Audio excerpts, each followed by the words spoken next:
潮汐将我的伤痕刻蚀成龙鳞，突袭中酝酿着风云，血脉更续，在我皮肉下交织成命运，扎根于烈火烧灼的龙心，磨砺今世做我的骨骼，放任飓风从口中挣脱，用传说重塑我，用疼痛重铸我，撕裂心海之方，万军雷霆的巨响，浩瀚心魂激荡，惊涛骇浪胸口，鲜血滚烫，淬炼出爪牙锋芒。我必身披星光，在领域中愿见效。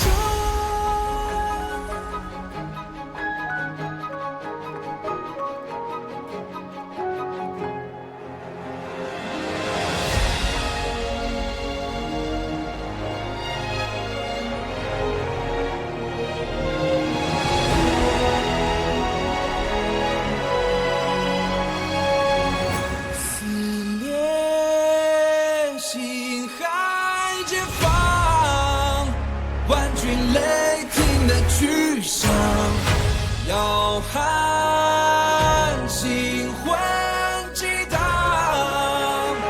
惊涛骇浪胸口，鲜血滚烫，淬炼出爪牙锋芒。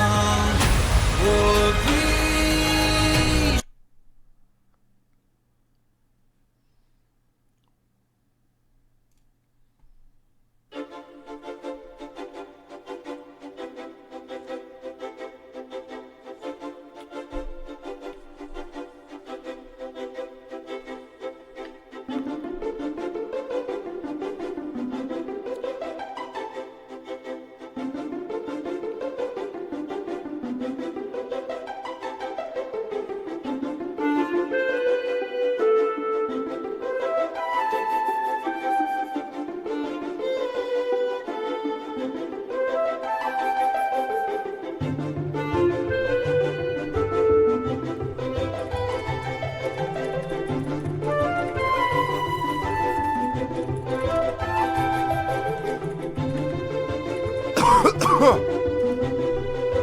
Yo, chat, it's me, your favorite streamer. I'm so depressed. I want breakfast so bad, but my mouth is in too much pain to actually chew anything.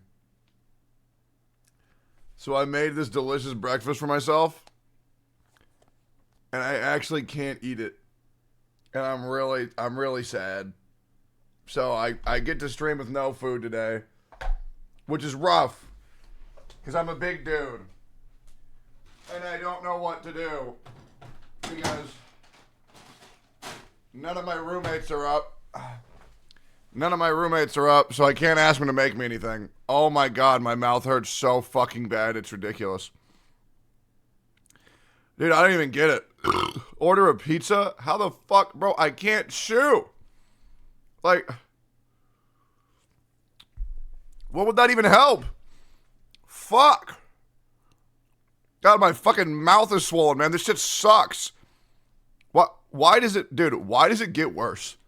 Like, legit, why does the pain get worse the longer after the surgery? The first 2 days were nothing. The first 2 days literally were nothing. Good God, bro. Like, Jesus Christ. What is this? Dexerto. Wait, what the hell? Shut your bitch ass up. Let me go ahead and tell you. Shut your bitch ass up. Oh my God, The Rock is back. Oh my God. Dude, I'll be crazy, bro. Or I'll say it. I really don't give a fuck about The Rock. I think he's a great actor. As far as his wrestling goes, I don't know, dog. I think it is so trash. He is such a mid-wrestler. It is fucking ridiculous. Eating mashed potatoes? Yeah, he should. He's an okay actor. No, I think his acting is great. I enjoy his acting quite a bit. But, yeah, dude, in WWE, it is so fucking mid. Free Jades and new followers? Yep. Yep, that's right. Just check your inbox in 3 hours. Bro, my mouth is killing me. Take a new analysis video by Lace discussing Fushuan. Who's Lace? Alright gang, so the Fushusi looking pretty good, pretty fresh, but with the release of Blade and Kafka and literal DPS god in Bibitil Lune, who basically destroyed everybody else in damage, it kind of begs the question, my guys, is Fushan gonna... I don't like when people call me my guy. Nah, instant dislike. Fast. I'm good. Don't call me that. Watch Pokey? Sure.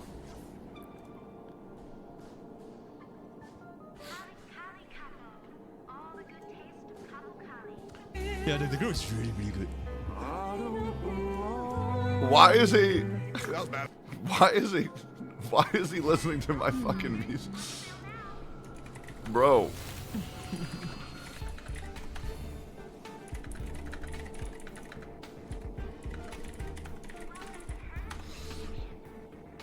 Alright, well, I'll let him go down a trip down memory lane as he experiences that I am the greatest singer in the Gacha gaming community.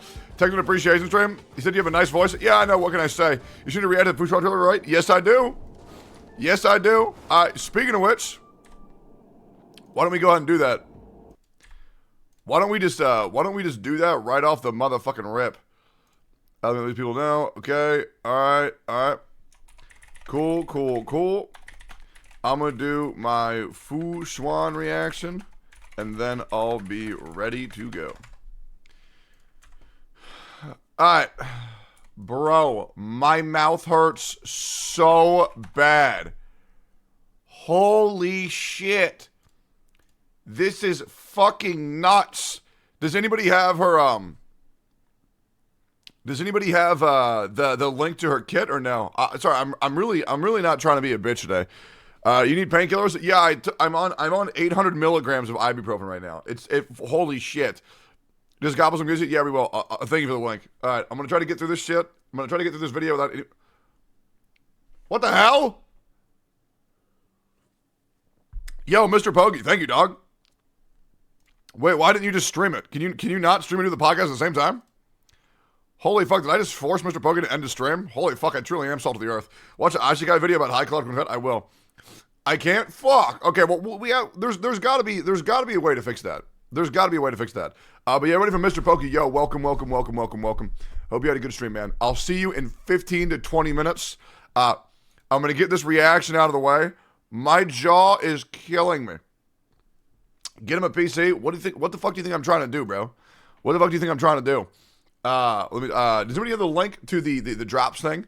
Fushuan kit? Yeah. Does anybody have a link to the thing, the event?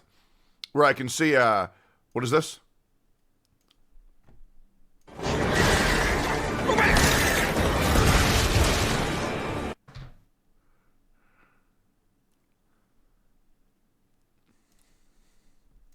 I want to play so bad. I want to play so bad. I roll back. This game's fucking trash. Thank you for chilling out today, guys. I'm going to smash my keyboard if I keep playing. So what I'm going to do here, Chan, is we're going to call it a day there. We had a good run. Hey, little bro, maybe when he lives. Shut the fuck up. The game's not even hard. That's the worst part. You know what else is really cringe? It didn't count as a day for me streaming yesterday. Imagine that. It didn't count for a day. That's what's ridiculous. So I'm behind a fucking day. Is what it is. Whatever, man. Don't care. More of these fucking Hoyoverse blacklisting getting me again, bro. This shit is cringe. I'm having to stream 3 times as long as everybody else. Team got an HSR sponsor? Yeah, I don't give a fuck. Yeah, me too, by the way. Yep, it's bullshit, man. It's absolutely fucking bullshit. Let's get this video done real quick. I'm a bit behind on this. I've been asked to react to this about 1,000 times. But apparently the new Fushuan trailer was out. Let's check it out. Beautiful. Fallen petals bed the ground. So sick. All is preordained. And what is seen through the omniscia is destined to be realized. Now that all elements of the past have taken their places, So sick. the future sits within my reach. As clear as daylight. Woes of many morphed to one. Nova burst. Shown by hearts. Bro, does she actually yell out her super moves when she does them? Bro, is this One Piece, dog? What in the name of Gum Gum Pistol is this shit? She yells out Nova Burst when she does her auto attack. What a whittle baby, bro. What a superhero. The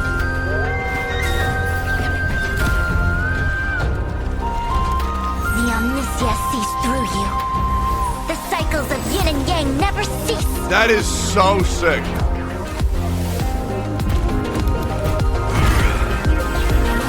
I'm late. Sorry, Lady Fushuan. See, I don't like this bullshit, how people finally realize that Ching Chue is a good character if you get lucky, and now she's interrupting Fushuan's trailer, bro. I swear to God. Okay, here we go.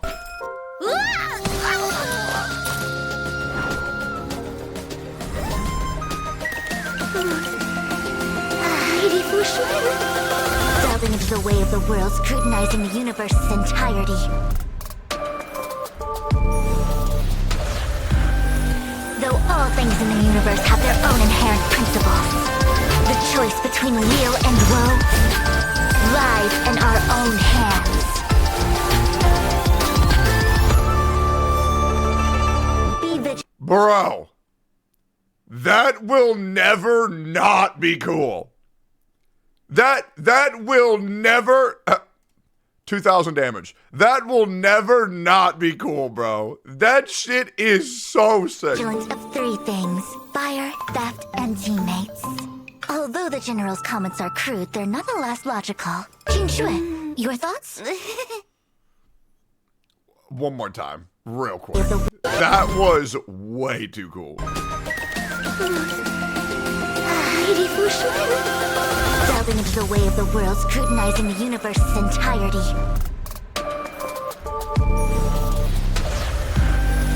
Though all things in the universe have their own inherent principles, the choice between weal and woe lies in our own hands. Bro. Though all things in the universe have their own inherent principles. Bro.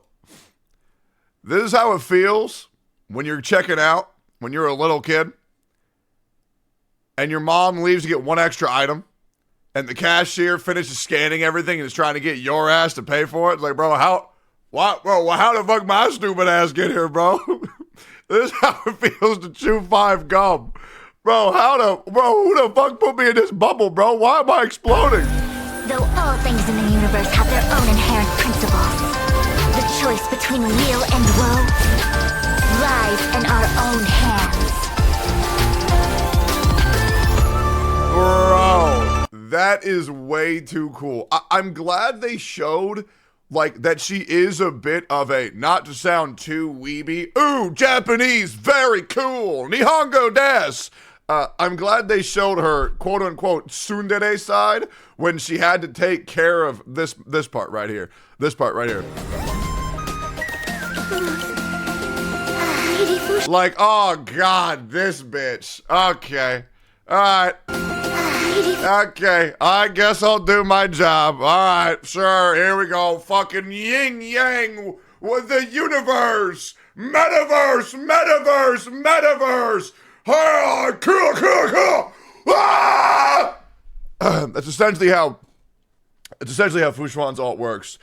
You know, it's just a really cool little fucking little touch. I'm glad they showed her quote unquote tsundere side. Very cool, very nice. And also apparently her kit was revealed. Yeah, I'm gonna be real. The amount of shit that I have heard this character can do is insane. So I'm hoping to God I wasn't lied to about this, but we'll have to see. Character review, knowledge exchange with pain. Yeah, okay, you sure, man. Whatever the fuck you say. Am I the only motherfucker that thinks this character is just Iron Mouse? That's just me, though. 5-star quantum path preservation. She better be able to hear or I'm going to lose my goddamn mind. The head of the Zhanzhou Luo Fu's Divination Commission. A confident, blunt sage, using her third eye in the matrix of presence, Fu Xuan calculates the Zhanzhou's road and predicts the fortune of future events. She firmly believes that everything she does is the best solution for the situation. Fu Xuan is waiting for the general's promised abdication. However, that day still seems far away. The eye on my forehead is a treasure from beyond the heavens bestowed on me by Noah. With it, I am able to see changes in the external world and explore many possibilities. However, Noah's made clear, knowledge comes at a price of suffering. The omniscient in some ways is eternal punishment. What in the fuck of yapping impact is blood waffling about? I am educated and well-read, and so sometimes I can't help but quote the classics. Still, here I am, though there are those still telling me I'm speaking Fu Xuan. What in the fuck is she talking about? And please, God, don't make another Twitter account saying, reading in Fu Xuan, the reading in Razor voice makes me want to fucking blow myself up. After a long night's work, I like to drink a cup of Dragon Lady specialty herbal tea. I add sugar, more sugar, and extra sugar. Just one cup and I feel like a new person. It helps recharge all the energy I spend in my calculations. Okay, bro. Just let me fucking read your goddamn kit, all right?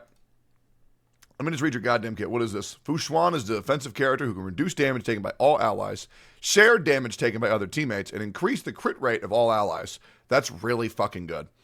When Fu Xuan's HP is at a certain percentage or lower, she will restore her HP. Okay, this seems really, really, really fucking good. When Matrix of Prescience is active, Fu Xuan will regenerate extra energy when she uses her skill. What the fuck is Matrix of Prescience? Okay? And how do I make it active? Okay. When Fu Xuan's ultimate is used, heals all other allies. Okay. That's very good. And for how much? It's her skill.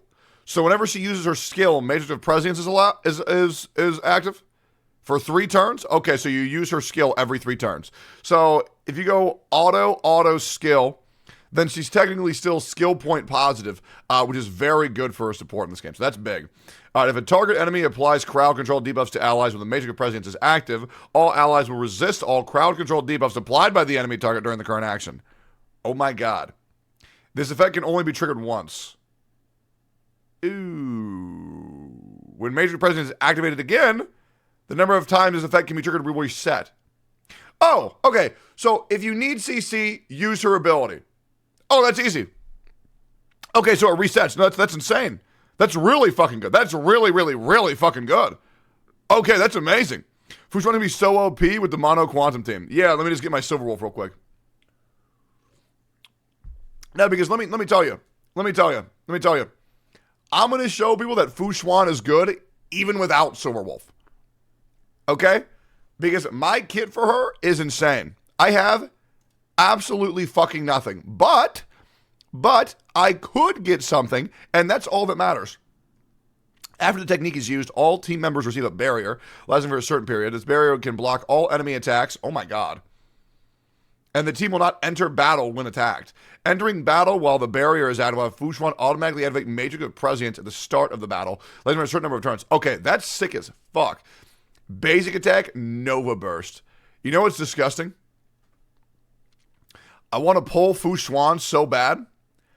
I actually felt sick last night to where I couldn't stop thinking about being able to pull again and also getting a character that's going to allow me to solo sustain my team. And I'm so fucking excited, bro. I cannot wait. I cannot wait to get a new 5-star, bro. I haven't got a new thing on my account in so fucking long. Talent, holy shit. That is just about the coolest fucking thing I've ever seen in my entire life. Bro, that is nuts. Holy fuck. You gonna take off your shirt again? Nah, I'm gonna take off my pants. When Fu Xuan's in combat, she can apply Misfortune Avoidance to the team. Misfortune Avoidance allows targeted characters to take reduced damage while the state is active. When Fu Xuan's current HP falls below a certain percentage, HP Restore will help trigger to regain a certain amount of HP. If she takes a killing blow, this effect will not be able to trigger. This effect can only trigger 1 time initially and 2 times at max. Okay, so just don't be stupid. Skill. Activating Magic of Prescience will distribute a certain proportion of unshielded damage by Fu Xuan allies over to her for a certain number of rounds. Okay. Then Magic of Prescience grants them knowledge. Knowledge. Educate yourself. When in the knowledge state, allied characters have increased max HP and crit rate. Amazing. I wonder how much. And I wonder what it scales off of. When Fu Xuan is downed, Magic of Prescience will also be dispelled. Okay, so just don't let the bitch die. Deals quantum damage to all enemies and increases Fu Xuan's talent trigger count by 1. Which is this. Okay, so she can take a kill, so she can trigger twice whenever she ults. Okay. Okay. All right. Well, in my opinion, she looks pretty damn broken.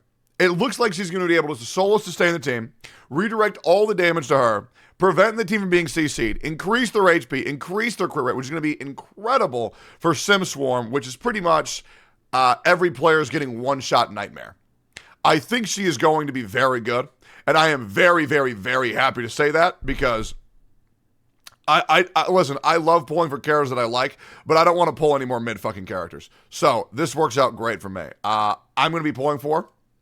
She looks dope. And when I get her, I will beat the video game. And then, we don't know if she tanks though. I'm just going to run the Landau. She has preservation, has higher aggro on her. And if somebody else gets hit, they take reduced damage. How could she not tank? Like, what are you talking about? I'm going to run Landau's Choice to increase her aggro gen. Her base Preservation Passive, which increases her aggro gen. And then also, if my allies get hit, then the damage just gets redirected to her. It'll be easy. Her light cone's pretty crazy, too. Ask me if I give a fuck about her light cone. Boys, I have 17,000. I have 17,000 Stellar Jades, and I'm already 39 into pity. There is absolutely no way that I lose these pulls. And even more so, there is absolutely no way that I lose the 50-50. I'm going to get her and a Lynx immediately. It's not going to be hard. I'm going to ruin everybody's fun. I'm going to get her in 110 pull. It is going to be a joke. It is going to be a joke. I'll see y'all there when Fu Xuan releases. Your queen, I'm not going to say my queen. My queen is Kafka. Y'all's queen will be coming home to my account. And I will take very good care of her. Do I have anything to put on her whatsoever? Or no? Like, do I even have a set? What do we run on her? Like, I'm just being dead honest. What do we run on her? Do I have anything? Let me look up what HP main set or some shit. I think I'm just taking all of Natasha's artifacts, right? HP crit rate, HP attack speed, HP attack. Yeah, I'd probably got something, right? This is probably good enough. HP speed, HP.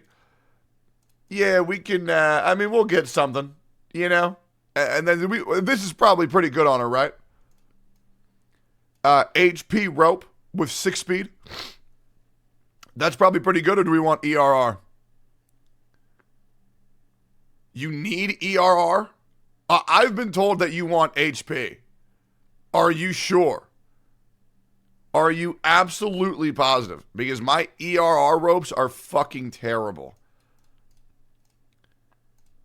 I have Attack, defense, crit rate. I have attack, effect, hit rate, effect, res. I have, that's it. I guess I have HP flat with effect res. I'm going HP. ERR if she gets hit a lot. I mean, yeah, I guess that makes sense. Oh, God. Oh, we got to build another unit, bro. This is the most depressing part about Honkai Star. I don't got any fucking thing on my goddamn account, guys. I'll just say it. All right, well, we'll figure it out. Maybe I have something, maybe I don't. We'll figure it out. I'll see y'all later. Thanks for liking, commenting, subscribing. I'll catch y'all next time. Peace. Fuck. Time to use your resin? Nope. Not me. Absolutely not. Absolutely not. All right.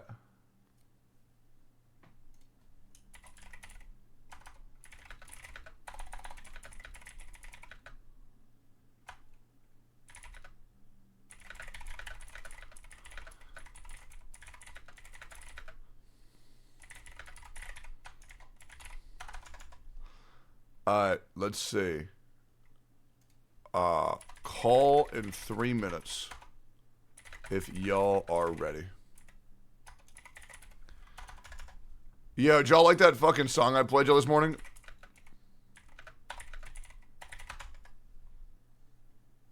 Look at this shit. This video is so funny.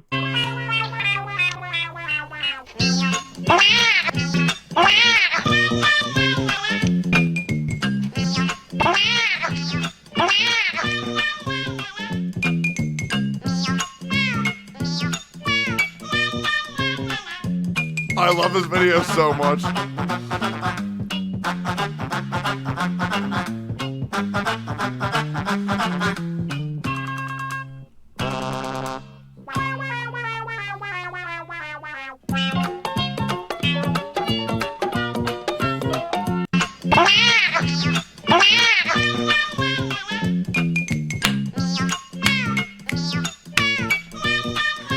Bro, it's so fucking cute, bro.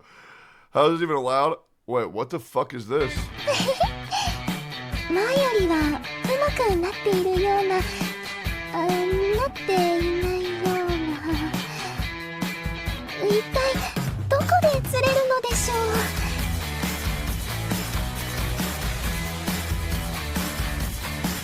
ちょっと暑いですか？別にカシヌが部屋を暑くしたとかじゃ。多分照明とか雰囲気のせいでしょうか。お許しください。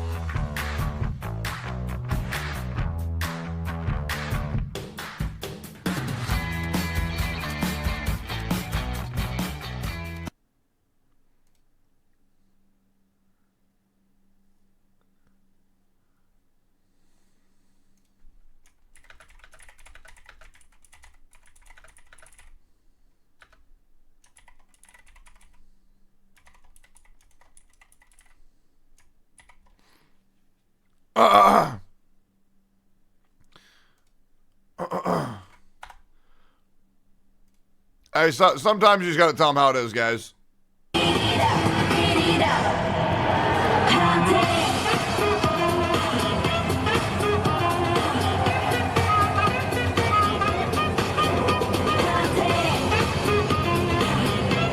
Alright, guys, what is going on with these links, man?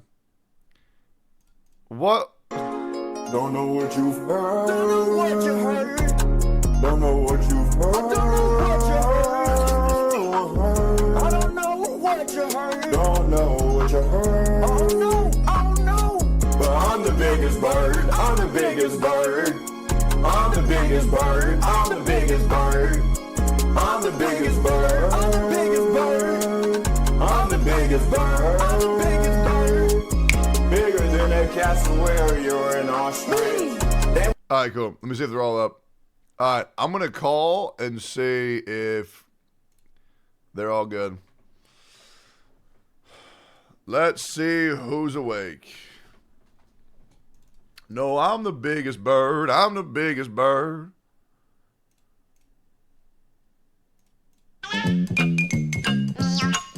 Yo, Guaba. Yo. Good morning, my little bear. Good morning, my egg. Yo, wait, do you stream yet or no? I stream a bit on YouTube. I did want to try Twitch, but yeah, we'll see how it happens. What are you doing on YouTube, man? What's going on? Is everything okay? I'm on YouTube because Twitch, like, when you do your first stream on Twitch, it puts you at like 1080. So like half of my viewers can't even watch because Wi-Fi is shit. Yo, Vulcan, are you dead today? Pretty much, man. Pretty much. I woke up about 7 minutes ago. I just had an hour and a half power nap because if this one goes as long as normal, the kids will be up an hour and a half after it. So this one should be pretty damn short, keeping it at 100%. This one should not be long at all. Especially because I don't even know what we're talking about today. Because Mr. Pokey was like, hey, man, you want to do a Gachacast? And I'm like, sure, bro. Why the fuck not? You just let me know when you want to do it. I think we're talking about... Good. Yeah, I think we're talking about SimSwarm. Did y'all see Fushuan yet or no? Yes. Yeah. I tell you, I better win the fucking 50-50. Jesus Christ. Wait, dude, wait. Are you low on Jades or no? No, I'll have about 60 pulls, and I'm 30 towards my pity. Bro, I have like 180 pulls. Yeah. Because like the streamer event gives so much. Like, have you seen that shit? I saw it. I did one stream, but I can't on the weekend. But apparently someone was telling me that it's like only the first 1,000 people or something to get into it. They get it. So I don't know if I'm ever going to get anything. You will, because like, I mean, if you stream, you'll have like more than like 99% of the other people who are streaming it. So like you could probably go live on Twitch today. If you want, you can go live on Twitch today. I'll raid you when my stream's done. You can just get all the objectives done in like 30 minutes. Oh, like, I'll just stream during the week. Okay, that's fine. But yeah, no, because it came at the worst time because it's the weekend, and the school holidays just started, so it's like less time. Yeah. Morning, Grim. Morning, Pokey. Yo, what's up? Nothing much. How you doing? Hey, Grim. Doing good, doing it. Oh, camera. What's up? What's up? Yo, Pokey, are you here yet or no? Is your internet still exploding? Yeah. Give me a sec. Before we get into this, what did you want to talk about, Pokey? I completely forgot. Are we doing SimSwarm or what are we doing? Yeah, because I want to talk about like Swarm Disaster tier list because I don't think there's a lot of discussion based on Swarm Disaster yet. But initially, my original plan was doing it after Fushuan was released so that like she can join in on the tier list. But yeah, if we want to do an earlier one right now, we could. No, we should do it early. That way we can do it again after Fushuan comes out. Yo, content. Okay, sure. Yeah, because like I mean, yeah, we got to do some reruns. There's a limited amount of content in this goddamn game. And I got to do it daily uploads. This will make it way easier. But yeah, this should be a pretty relaxed episode. This should be a pretty short episode. So hopefully this won't take up too much of y'all's time. I'm gonna just get into it because Vulcan looks dead, and I don't want to fucking keep waffling. And that way, I'm just hitting me strides.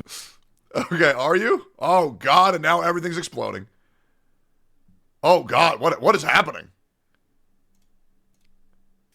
Well, did that happen? Did that happen for y'all too, Chad? Did y'all see that shit too? What the fuck was that? Okay, I think we're back. I don't know what just happened. I think Discord just blew the fuck up. All right, cool. Yeah, but you're not feeling too ill, Vulcan? No. Just sleepy issues, mate. I'm good. All right, cool. Sleep's overrated. All right, let's get into this shit and give me 1 second. Yo, chat, everyone on YouTube. We're doing Gachacast, and I'm super sick. Just keeping it 100%. I got my wisdom teeth removed like 4 days ago, and my body feels like I got hit in the face with a fucking hammer. But I'm doing this shit anyways because we here today have gathered the Captain Planet Rings of Power, Earth, Heart, and Love of Theory Crafters to answer one thing and one thing only. How in the fuck are we supposed to clear Swarm Disaster? Who are the best units? What's going on? And Pokey, Vulcan, Grimro, and Guoba certified. How in the fuck do we clear this shit? Because I keep getting my ass whooped on floor 4. That's not true. I haven't attempted it. I'm sure I could obliterate if I ever tried it. But regardless, I know a lot of players are struggling and still getting one shot by that giant fucking deer. So yeah, First of all, welcome Globo, welcome Grimro, welcome Pokey, welcome Vulcan to another episode of Gachacast. Thanks for having us, dude. Yeah, no problem. Yeah, now that we got this shit out of the way, just making sure, Vulcan, if you feel like your heart is going to stop from sleep deprivation, you are good to go anytime you want. Okay. Hey, nah, I'll soldier on, mate. We're good. We're good. All right, cool. Do y'all have any socials you want to shout out before we get this thing started, or no? Nah. Cool. Well, all of their info will be linked in the bios if y'all want to go check it out. Y'all don't have like any like big events or any plans that you're doing anytime soon, or like any merch giveaways or tournaments or no? Jesus Christ. Okay, fine. We need to do more things. 100%. Yeah, I mean, maybe Mr. Pokey and I can give it a chat about something that might be coming up at the end. Okay. Yeah. Fuck yeah. Also, how many of y'all have Imbibitor Lunae? Me. Me. Pokey, did you pull for him? Weak. Yeah, I did. Weak. Vulcan, why did you not pull for Imbibitor? It's like, QQ. You fucking serious? Yeah, dude. It's actually nuts. How good did it feel to see Pridwin bump QQ up to S tier? Dude, I've been pushing for that since day one. It's satisfying, I tell you what. Do you think it's S tier now only due to propagation or no?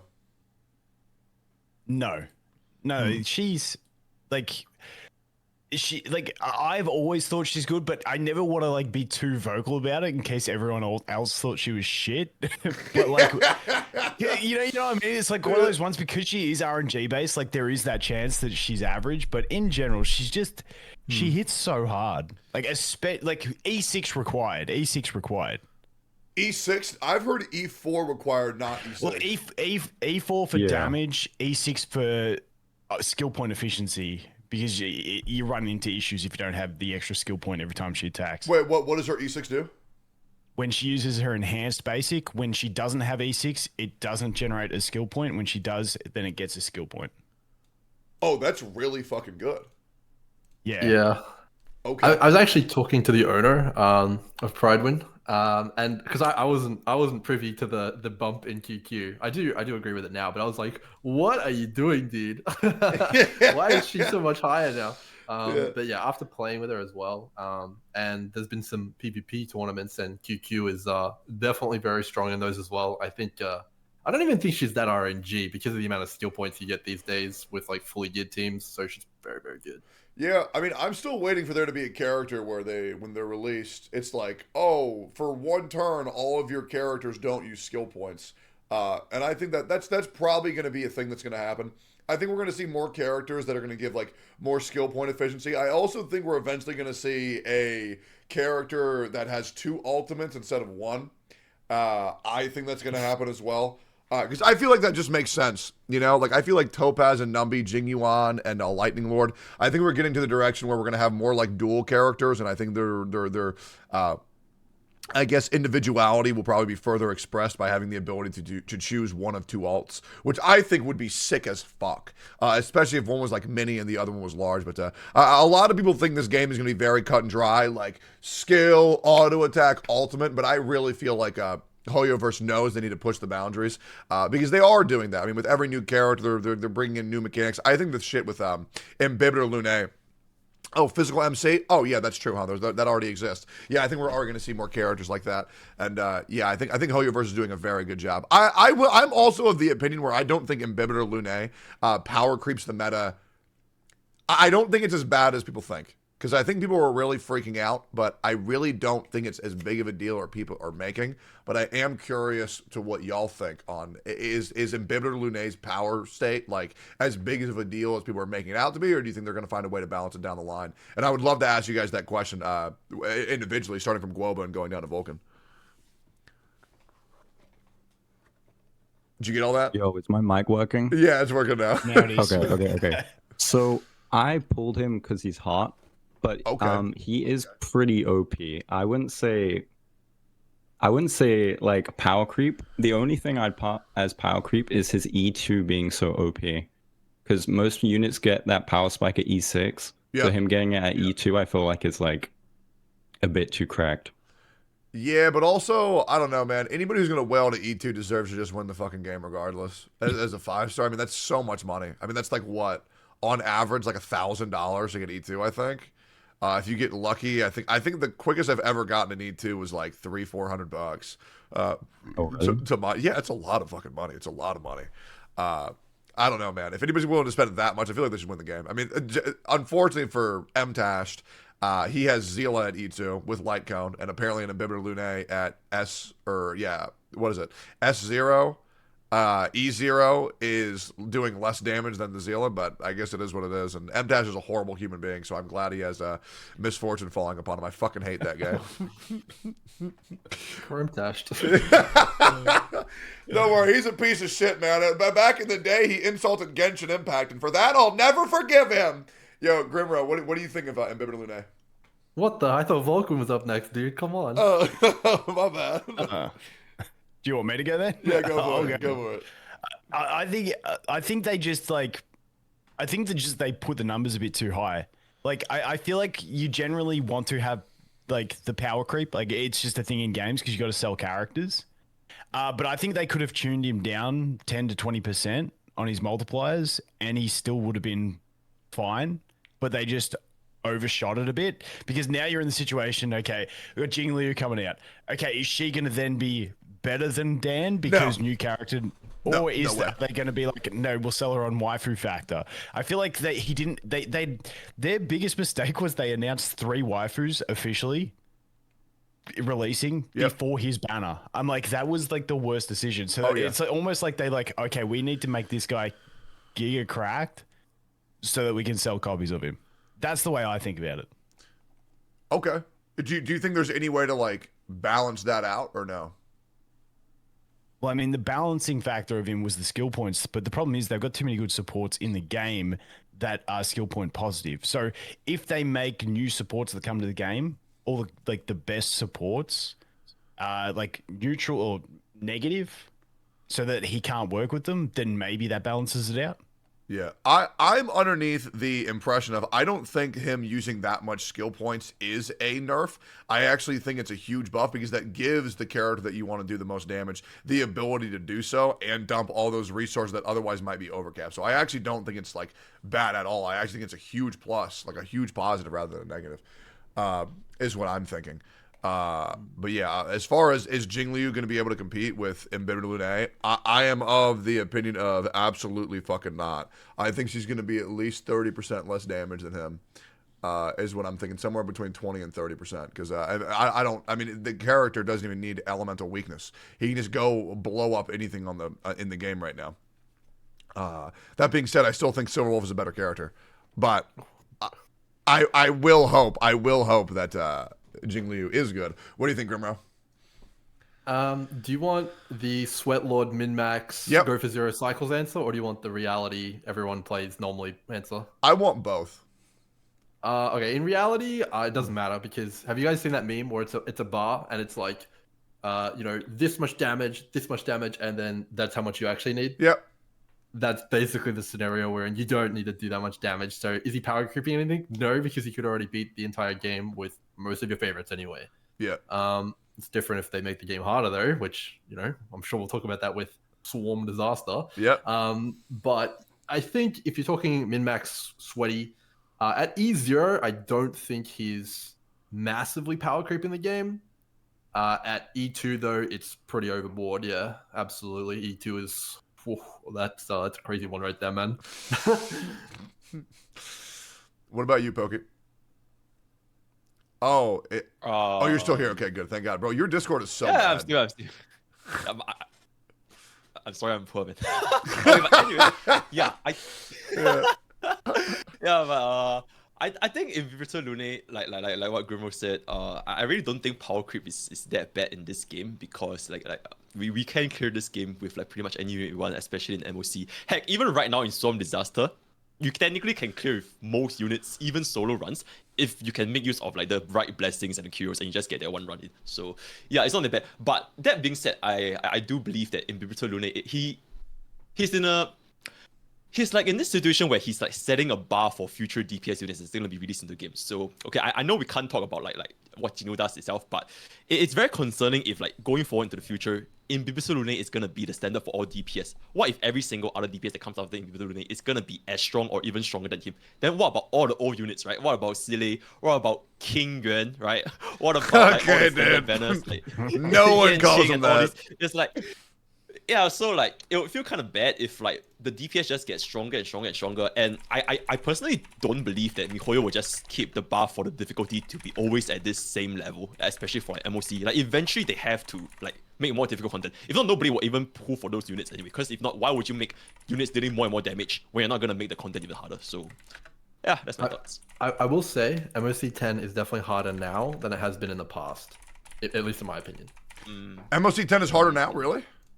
I think so.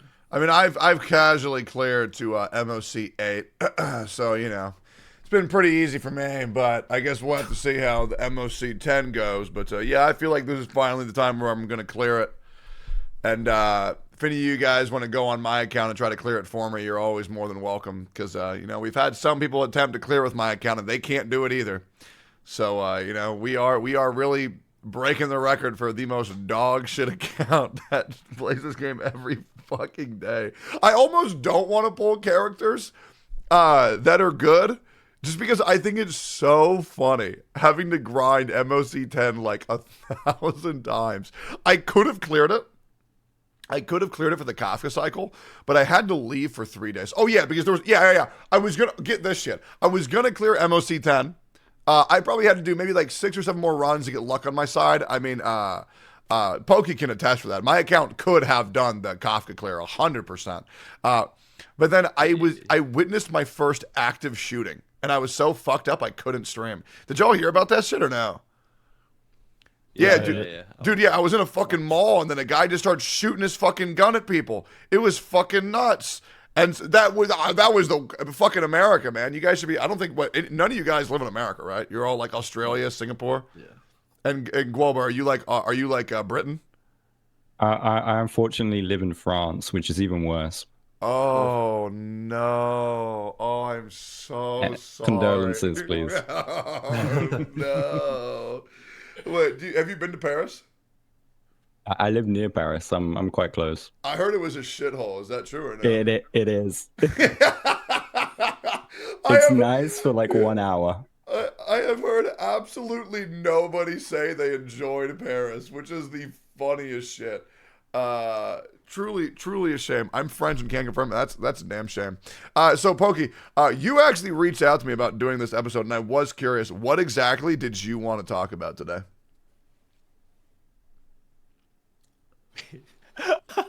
kind of sudden to put me in this spot. Yeah, but talking about generally it's just I guess talking about like the whole swarm disaster thing, this endgame content, because it's I guess it's a little bit different when it comes to rating units in swarm disaster compared to MOC, because like, for example, in MOC, as long as you have enough, like reach a certain caliber of account development, you can probably do like 0 cycle clears with like no healers, all that kind of stuff. So eventually people might pivot out of healers completely, right? Just one solo DPS and 3 supports, and you can probably still beat MOC. But I don't think this is as easy as in compared to some disaster. And for example, like even units like one very good example, right? Luocha and Japart. I think everyone can agree that Luocha is like super good in MOC because there's a lot of crowd controls and you do need to keep your units top light all the time, right? But in my experience playing Storm Disaster, and I've been grinding Storm Disaster like for almost like the entire past week, I genuinely feel that Japart is a better sustain unit than Luocha because so many things in Storm Disaster, they straight up just one-shot you if you don't have enough HP. And Luocha can't prevent that. Luocha can prevent if a unit hits you twice consecutively. Like, you know, the general that throws the spears, if he hits the same guy twice, you're done. But at least if you hit less than half health for the first half, Luocha can still heal it back. But that's not the case of Storm Disaster because, like, I'm not sure if you have fought the Deer. I'm not sure if you have fought Kokolia with Bronya. There's like, not even like the final boss, like the second boss in the second plane. If they get off their big boy combo, and it will just wipe out like one unit instantly if you don't have like shields or damage reduction. So Like that's just one example where I feel like Japart might actually be better in this content than Luocha. So going forward, I think tier lists generally can be a little bit more flexible. And like for example, if Luocha right now is forever in S tier and Japart is not as good as Sustain in MOC, maybe that might change going forward, even for the other units. So yeah, we can talk about like how these things are. Yeah, so like for like abundance runs, if you run abundance with Gepard, I don't think there's a way to die. Like, is there a way to die or no? Well, you can, Hard, but you've got to cheat death in your kid as well through the abundance path.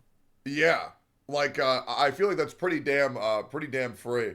And also, I have never run Luocha by himself due to the one shots like fear. So I've been running him with Fire MC and Luocha, which has been doing me pretty well, to be honest. Have you tried out Fire MC in the new simulated Swim Swimmer now? Pokey? Wait, me? Yeah. No, I haven't. I only try out like Luocha and pretty much Japart. Yeah, I didn't really try out FMC. Okay, but then again, the enemies like for real, enemies at like, because I believe you're still at World 3, right? At 4 and 5 is like so much worse. Like really, really very, very bad. And if you don't have like shields like Japart or maybe even March 7th, you're probably gonna get a one shot, and Fire MC's shield is not gonna cut it unless you have like the right blessings and all that kind of stuff, yeah. Okay. I mean, shit, bro. And also, I do want to go back to Imbibitor Lune real quick, because this is important for me to talk about. I think they're gonna do the Awakenings the same as they do the Archons for Genshin Impact, where they're all going to be ridiculously fucking overpowered. Because I'll be real, March is probably going to die pretty soon, and there's probably going to be a 5-star version of March. And I don't even think that's like... speculation at this point. Like, I'm pretty damn sure she's going to die and she's going to come back as like March 5th or whatever the fuck. I don't fucking know. And I also think the same thing with Welt. I also think Welt will also be dying and coming back. Maybe not Welt, he's from Honkai Impact 3rd, but I do think other characters are going to die and come back. I think that's going to be a reoccurring theme in Honkai Star Rail. As well as 5-star Ting Yun.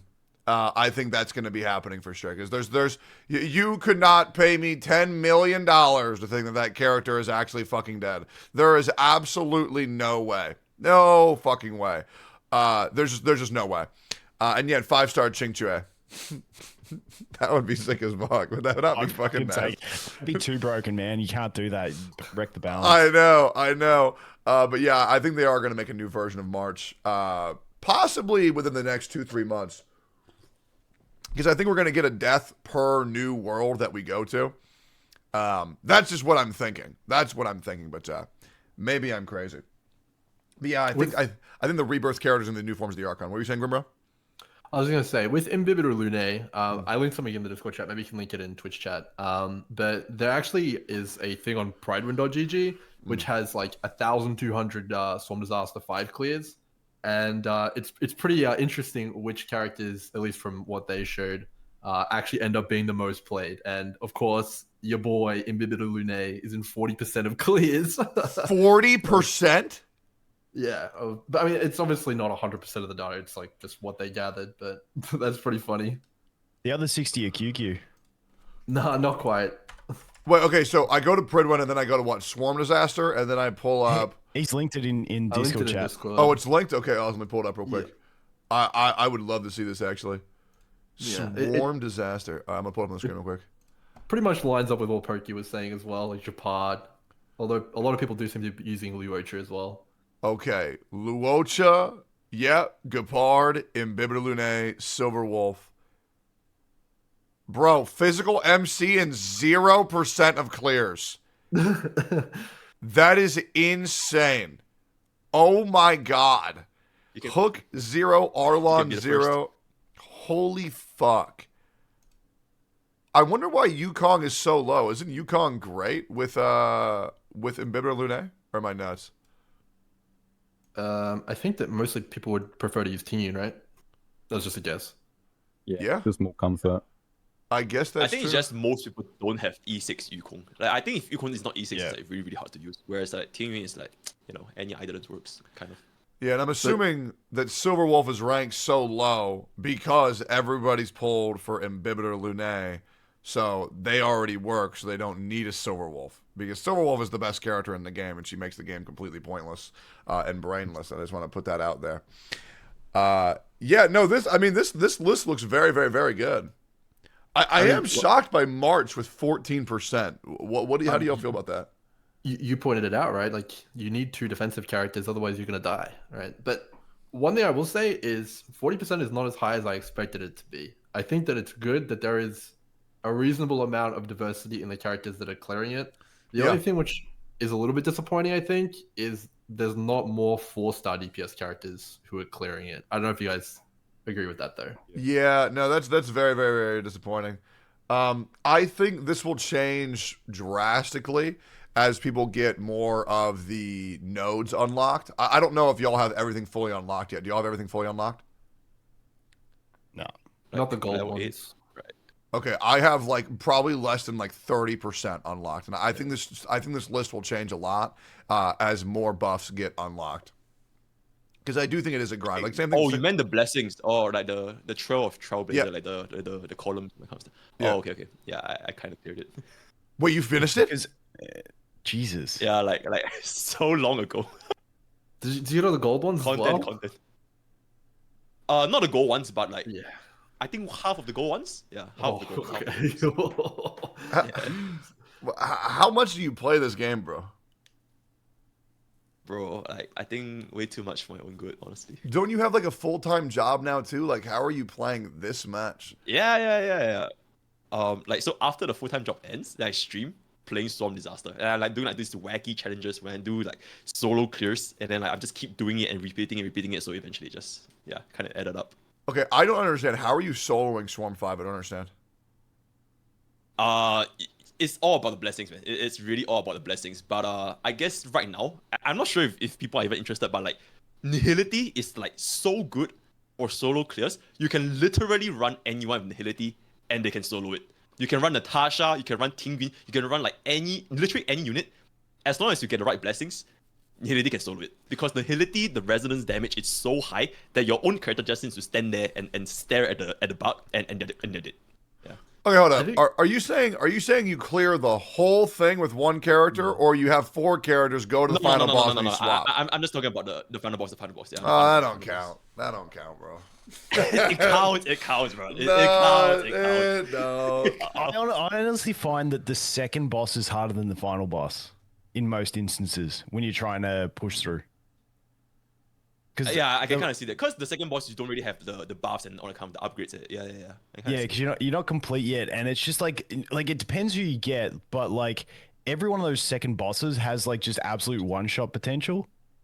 And my problem was the first time I went in, I'm like, okay, I'm protecting myself from this one-shot on level 5. I'm 5 difficulty, and then I stupidly chose the Kafka, which I didn't need the one-shot protection. I needed the cleanse on my abundance, but I hadn't got all 3 yet. So then I got fucked by not having a cleanse. I'm like, shit.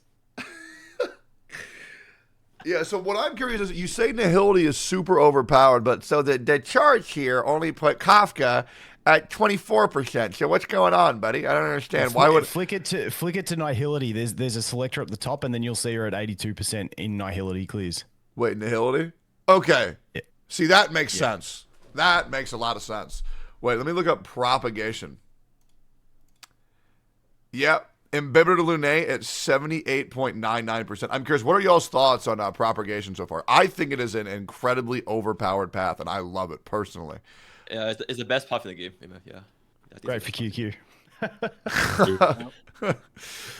What exactly does it do for people who don't know what it does? Anyone want to break that down? It just benefits you for spending more skill points and using basic attacks is the way I would summarize it. What are the power-ups? The one I normally get is like if you use a skill and it doesn't, if you consume a skill point but don't launch an attack, is that what it is? It's a blue one. You get like 20% extra damage stacking up to 3 times. Yep. And then they have their own debuff that you apply based on stuff. And then it's like you get buffs if you use your basic attack and shit like that. Doesn't it also like give you like a huge damage increase and like also a massive shield whenever you pop your ability, or no? I don't. Does it wait, not You matter? get the yeah, you have the when you have the resonance interplay with like either destruction or preservation, you get like a lot tankier whenever you use the resonance ability. So like yeah, like the destruction one I believe it just straight up negates damage one time. Then the preservation one is I think 50 or 60% of your max health is a HP. So like even if you're going like full tank, you're still getting very like durable with the with propagation. And not to mention like the base effect itself for the metamorphosis, you have like 20% all type rest, which is like a separate multiplier compared to like attack buff or damage buff. So like it increases the damage a lot more compared to like the standard buffs you get from blessings. Yeah. The thing that I've noticed for the new Sim Swarm is that for the regular simulated universe, it was kind of like a hunt meta.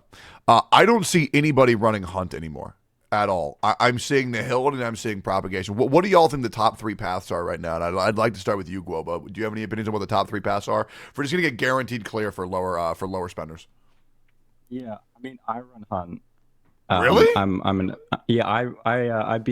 All my difficulty 5 runs are with hunt or propagation, but I do have Lune E2. My favorite path is probably propagation. The best path I'd say is propagation, remembrance, and maybe nihility for the solo thing. I think remembrance is so good for free to play. I don't know if you've seen the videos, but you can just like run March and Natasha and just freeze the enemies till they die. Oh yeah, no, 100% until it gets effect res. And then you're just like, Yeah. okay, well, what did I do wrong? Oh, I got unlucky. Those type of clears feel fucking terrible. I don't know. Yeah. I wish there was a way to guaranteed freeze. That might make it too easy. But dude, when one enemy doesn't get frozen, you just get blown the fuck up. Oh my god, it's awful. What about you, Grimmer? What do you think the top 3 paths are for like low spenders attempting to clear Sim Swarm? Can I split it a little bit differently than Of top course. 3? You answer anything that you answer anything you want to answer it. I think for like actual free to play, like I only have like 2 5-stars. It's Remembrance or maybe Abundance if you have a really good DPS.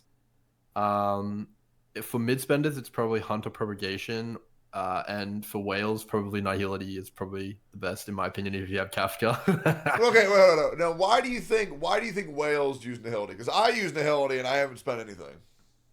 The pound for pound, I actually think the blessing from Nihility is actually the best. Like, just like there's literally Kafka as a blessing. Like, it's just a whole like 1 blue blessing. Just trigger all dots when you attack. Okay, guys. Okay. Yeah. So, okay. Pretty crazy. That's actually very interesting. I never thought you said that because I would think it's like I don't know if I would agree that there is a whale blessing because I don't even think whales need blessings. I think they would. That's fair enough. Yeah, you can basically use anything. It's true. Yeah, and Better Lune can still one-shot shit on Abundance. Because, good lord, dude, some of the streamers I watch clear this shit with like E6 units, I'm just like, bro, you're not even playing a game anymore. Like, you use whatever, you blow this shit up, and then you act like you're smart.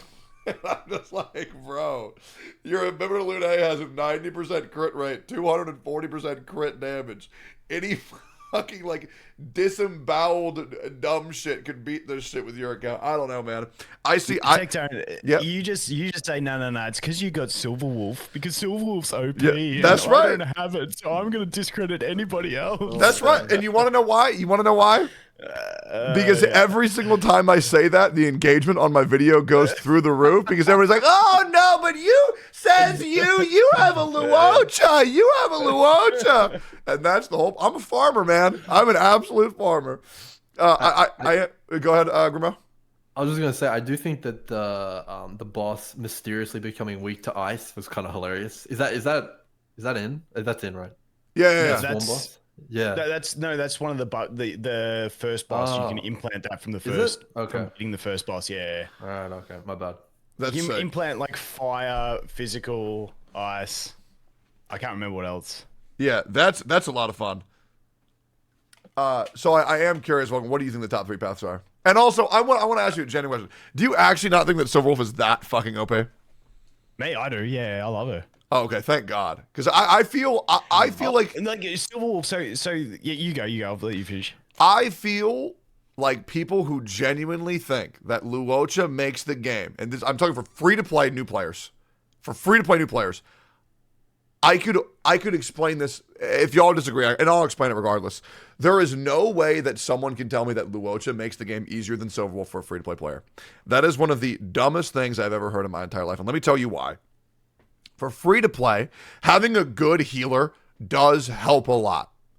But for free-to-play, having a Silverwolf means that you have to build less characters, which means you can invest your resources better, which means you don't need as much account flexibility. And it makes you able to access content that you otherwise wouldn't be able to access with the ability of being able to implant the bugs, implant the weaknesses, which means I have like 13 characters built. If I had Silverwolf, there's no way I would need more than 8. And with all those 5 resources I use on other characters, if I could dump them into these characters, my account would be way fucking better. Sure, Luocha's a very good healer, but the reality is that my other characters who can heal or shield would be so much stronger because I would have so much extra resources to dump into them. And I think removing the need for account flexibility makes the game infinitely easier than having a very good healer. But that's just my opinion. Especially the motherfuckers who have a Silverwolf and still have a goddamn Bailu. Shut the fuck up, bro. If you can't beat the game with that, you're an idiot. That's my opinion. But I thought Natasha's better than Bailu. Yeah, she is.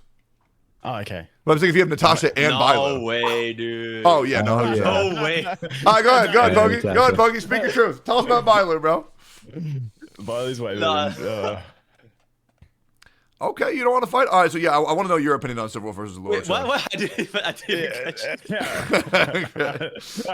it. Tectone's just picking fights. No. Okay, so my thoughts on Silverwolf. I agree. I've got Silverwolf and I got Luocha. Yep. And I've got Bailu and I got Jeopard. Holy fuck. How much you spend? I'm free to play. I've had God tier luck, man.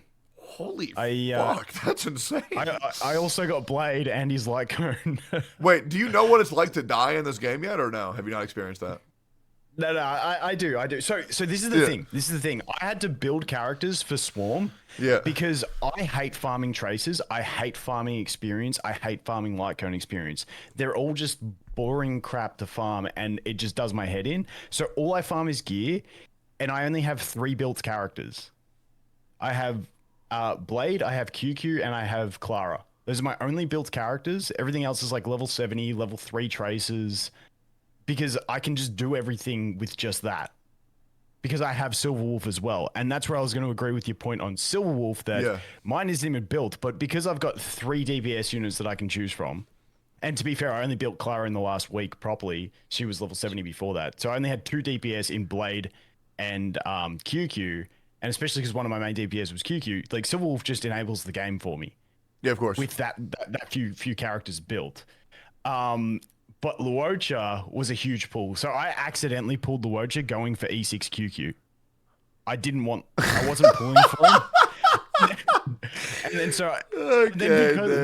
So my story is because I pulled Luocha, I was like, well, fuck it. I may as well like have a joke and put 20 pulls into Blade. So I did 20 pulls on my second 10 pull. It went destruction and it popped up a Clara. I was like, fuck. And then I hit the skip button and it popped up a Blade. So I got the Blade. And then you got Blade and Clara on the same temple? Yeah. And then I built up the 4-star light cone for Blade. And after I built it, I'm like, the game knows this shit. It's going to troll me. If I summon for his light cone, it will give me the light cone. I did 2 pulls into the light cone and got the light cone. It was like the biggest troll. But no, nonetheless, I think Luocha definitely makes it easy. Like if you I think if you had, well, it's hard because you can do it with just a Natasha healer. Yeah. Like the challenge account I started at the start where I was doing E0 free to play light cones and stuff. Like I think the best I got was 26 stars in the 3rd round of MOC before I quit the account. But I think Luocha does make it pretty easy, man. I think they're on par with each other, but Silverwolf makes it easy in that you don't have to have the coverage because you can just flex that coverage, especially if you have a DPS that is QQ or Zilla, because then your main DPS on one side can always cover it. And then for me on the other side, it's like, okay, I'll just put Blade and Luocha and whatever else in. And not having characters to fit, because I did this for since the beginning of Honkai Star Rail. Every single Memory of Chaos, there would get to a point where I would need wind coverage, and I would have no wind coverage, and it was fucking gross. Like, it was so awful to not have the proper coverage. It was terrible. There's no worse feeling than going into something. I mean, obviously, if you're like a whale or you have a stronger, if you have like insane relics, sure. But like, just trying to brute force, like, oh, I don't have the elements. It's fine. I'll just beat it without it, bro. It's so hard. It's so goddamn hard. Yeah, I had to. Yeah, there were people who were forced to build Don Hung, which is just about the most depressing shit because we all know he's dog shit. That character is terrible. Like, and then people say, oh, well, you can make him work with Bronya. Who the fuck can't you make work with Bronya? Bronya's OP. Like, it doesn't even matter because the extra win res is great. But yeah, skipping Silverwolf. And I don't regret it. I don't regret it because whenever she says time for a bug 1,000 times in combat, it makes me want to rip my fucking face off my skull. Good Lord, it's so annoying. Will I pull for her next time she comes around? Oh, yeah, because then I get to prove that I was right.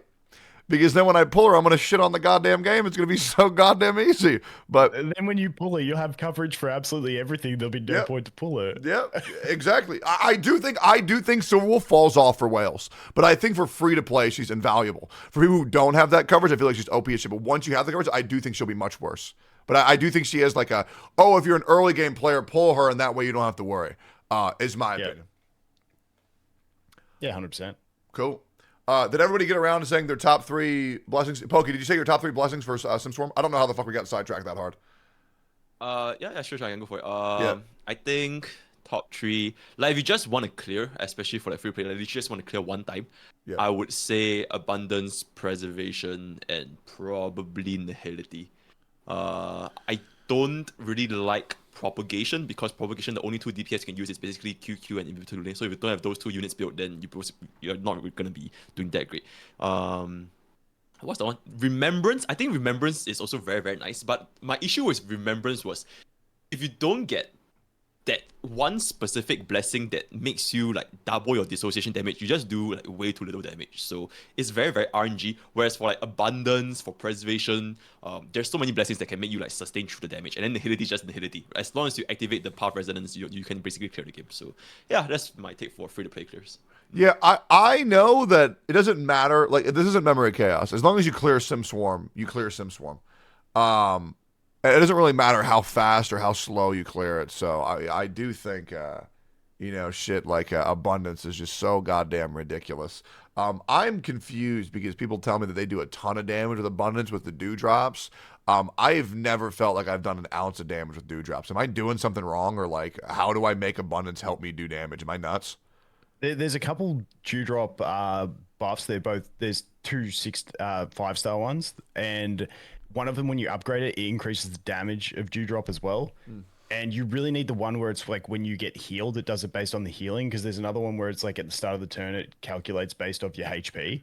So you really want to have both of them, and the one upgraded that increases the damage, because it's kind of funny because it's like everything has its trade-off. Remembrance, it's like, okay, if you miss the freeze, because I tried Remembrance once, just to try the perma freeze. I missed 3 freezes in a row on the big boss at the end. God, and he fuck that. cleared me. I was like, this is fucking bullshit. And then I go into an abundance run and I use one Japard skill and freeze him straight up. I'm like, that's bullshit. But, the problem with abundance is you have to go the zigzag route. So you're using maximum time. And if you wipe on the second boss after like an hour and 20 minutes, like that's what I did the first time, it feels so shit. So there's the trade-offs, but I think those 2 are the easiest way for free to play, definitely. And then I think preservation, because it feels like when the game first launched and you're trying to do normal simulated universe, it feels like that meta, which preservation was good in, but I haven't tested that yet.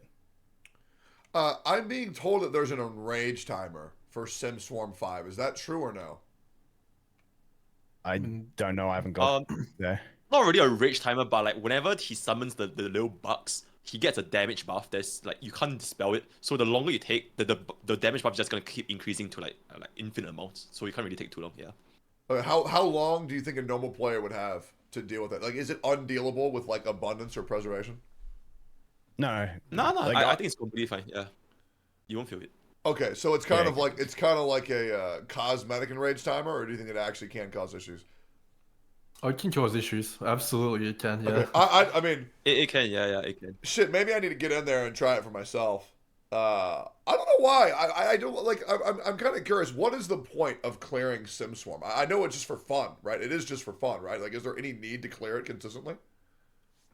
Not consistently, no. Content. Like just your content, and for the you get the little achievement things that give you some more resources. But I think they balanced it really well in that you get rewarded for it, but it's not rewards that you feel like you're missing out if you can't do it.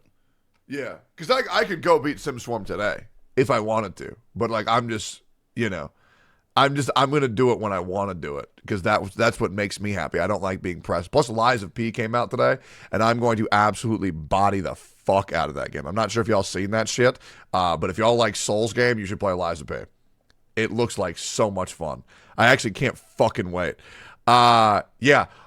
So what are some other, and I would love to just go around here. What are some tips for new players who are struggling to beat SimSwarm that y'all could give, just so that way I can clickbait this in the title. And I would love to start with Vulcan, because I'm sure you've already thought about this a lot. And by the way, are you still feeling okay? Yeah, no, I'm good. I'm awake now, man. Okay, I great. won't be able to get back to sleep, but yeah. No, for me, I think it's don't ignore the downloaders and bring your other characters, because that's, like I said, the second boss for me is the harder boss. And so when I go through it, because my normal team that I run is Locha Japard, QQ, and Silverwolf, and I always drop normally Silverwolf for either Blade or Clara in the second boss, depending on the situation, because it just normally makes it such an easier clear. So if you got other units that are good against the second boss, like you want to bring them, because when I wipe, it's always on the second boss, and it's always because I didn't bring a unit that's catered towards that boss. Okay, sick. Fuck yeah, Guoba. Yo. Your mic's not working. Yeah. There you are. Okay. Is it good now? Okay. My tip would be you don't need to clear difficulty 5. It's like 120 gems. And if you want to clear difficulty 5, what you can do is just grind difficulty 3 and 4 for the missions. You can just do like 20 runs of that, and you'll be at like max Trailblazer buffs, and propagation you could just one-tap difficulty 5. That'd be my tip. Just stay at difficulty 3 and 4. Cool. Do you have a mustache? Me? Yeah. No, I shave it. I'm not allowed to have a mustache.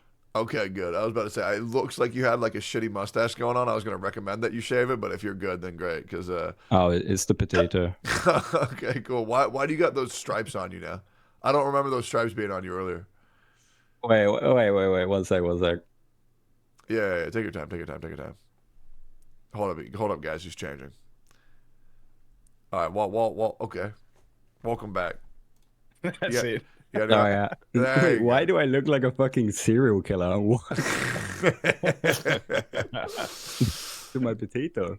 Yeah, it looks like you were like the furry king, like Rafflegator there for a little bit. I'm glad you're in something a little bit more presentable. Yeah, Grimo, any tips for new players attempting SimSwarm? You're kind of just building off what Gorbis said.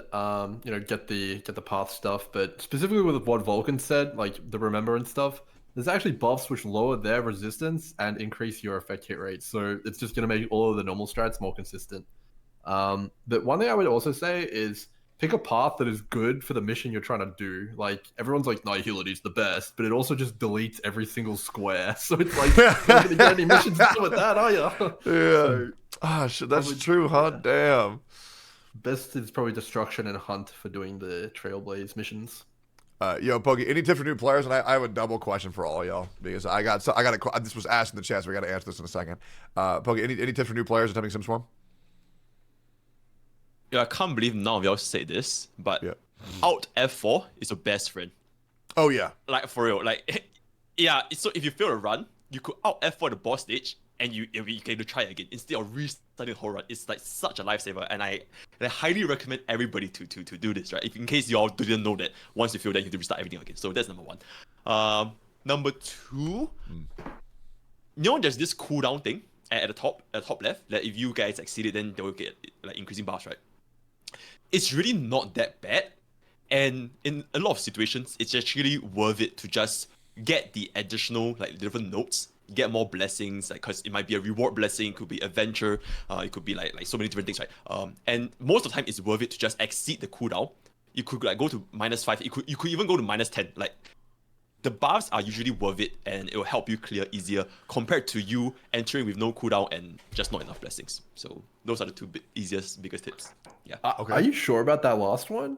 Like maybe I'm wrong, but it's cumulative, right? So like it's one stack equals like 2% damage reduction. If you have like, and it gets worse the higher you go. It's like ends up being like 40% damage reduction or something like that. It's like wild.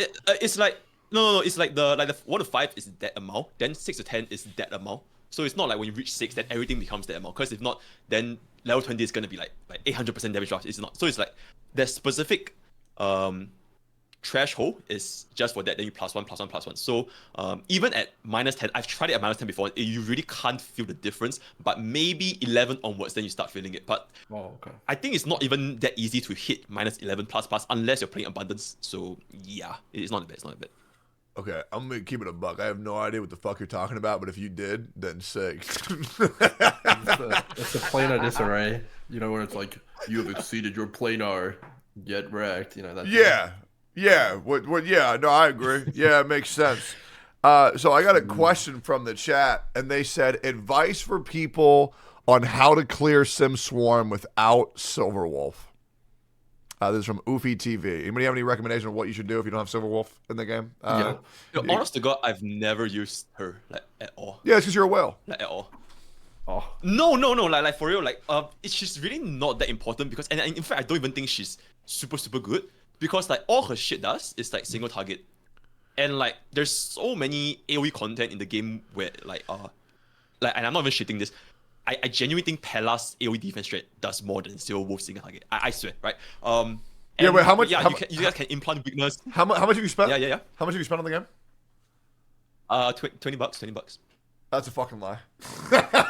There's no way you've only spent $20. There's no fucking shot. How much have you spent? Just give it 100p. $20 plus. You spent at least $1,000. My opinion, and that's the reason why you think Silverwolf isn't fucking nuts. My opinion. From my point of view, I think like the stupid thing for me is I bring Silverwolf because I'm just like detuned to everything, and I just bring her everywhere because I have QQ and like. But the whole thing is catered towards quantum and imaginary. So if you have a quantum damage dealer like QQ, you don't actually really need Silverwolf. She's just there for the defense break. And if I had Pella built, she'd probably generally be better because she has the AoE defense break. Whereas, like I said earlier, I drop Silverwolf at the in-between bosses because she's the least impactful for me, and I need another character that's going to contribute more. But also, my Silverwolf's built like dog shit, so she gets one shot by everything. Do y'all remember that one stage of the game when you all were playing and you finally, you unlock Memory of Chaos like 6 or 7. You have to have 2 teams ready. And then you realize you only have 7 characters in your whole account. So you got to use whatever it is that you got. Right? For us, for a lot of people, for grinders, for content creators, we got out of that spot real quick. Now I have like 13, 14 characters, but I don't know.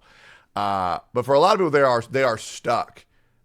In that scenario where, I mean, out of curiosity, and for you guys in chat, you got to understand, you guys aren't normal players, okay? Normal casual players aren't going to have 10, 12, 13 characters, but they're going to have like 7 or 8.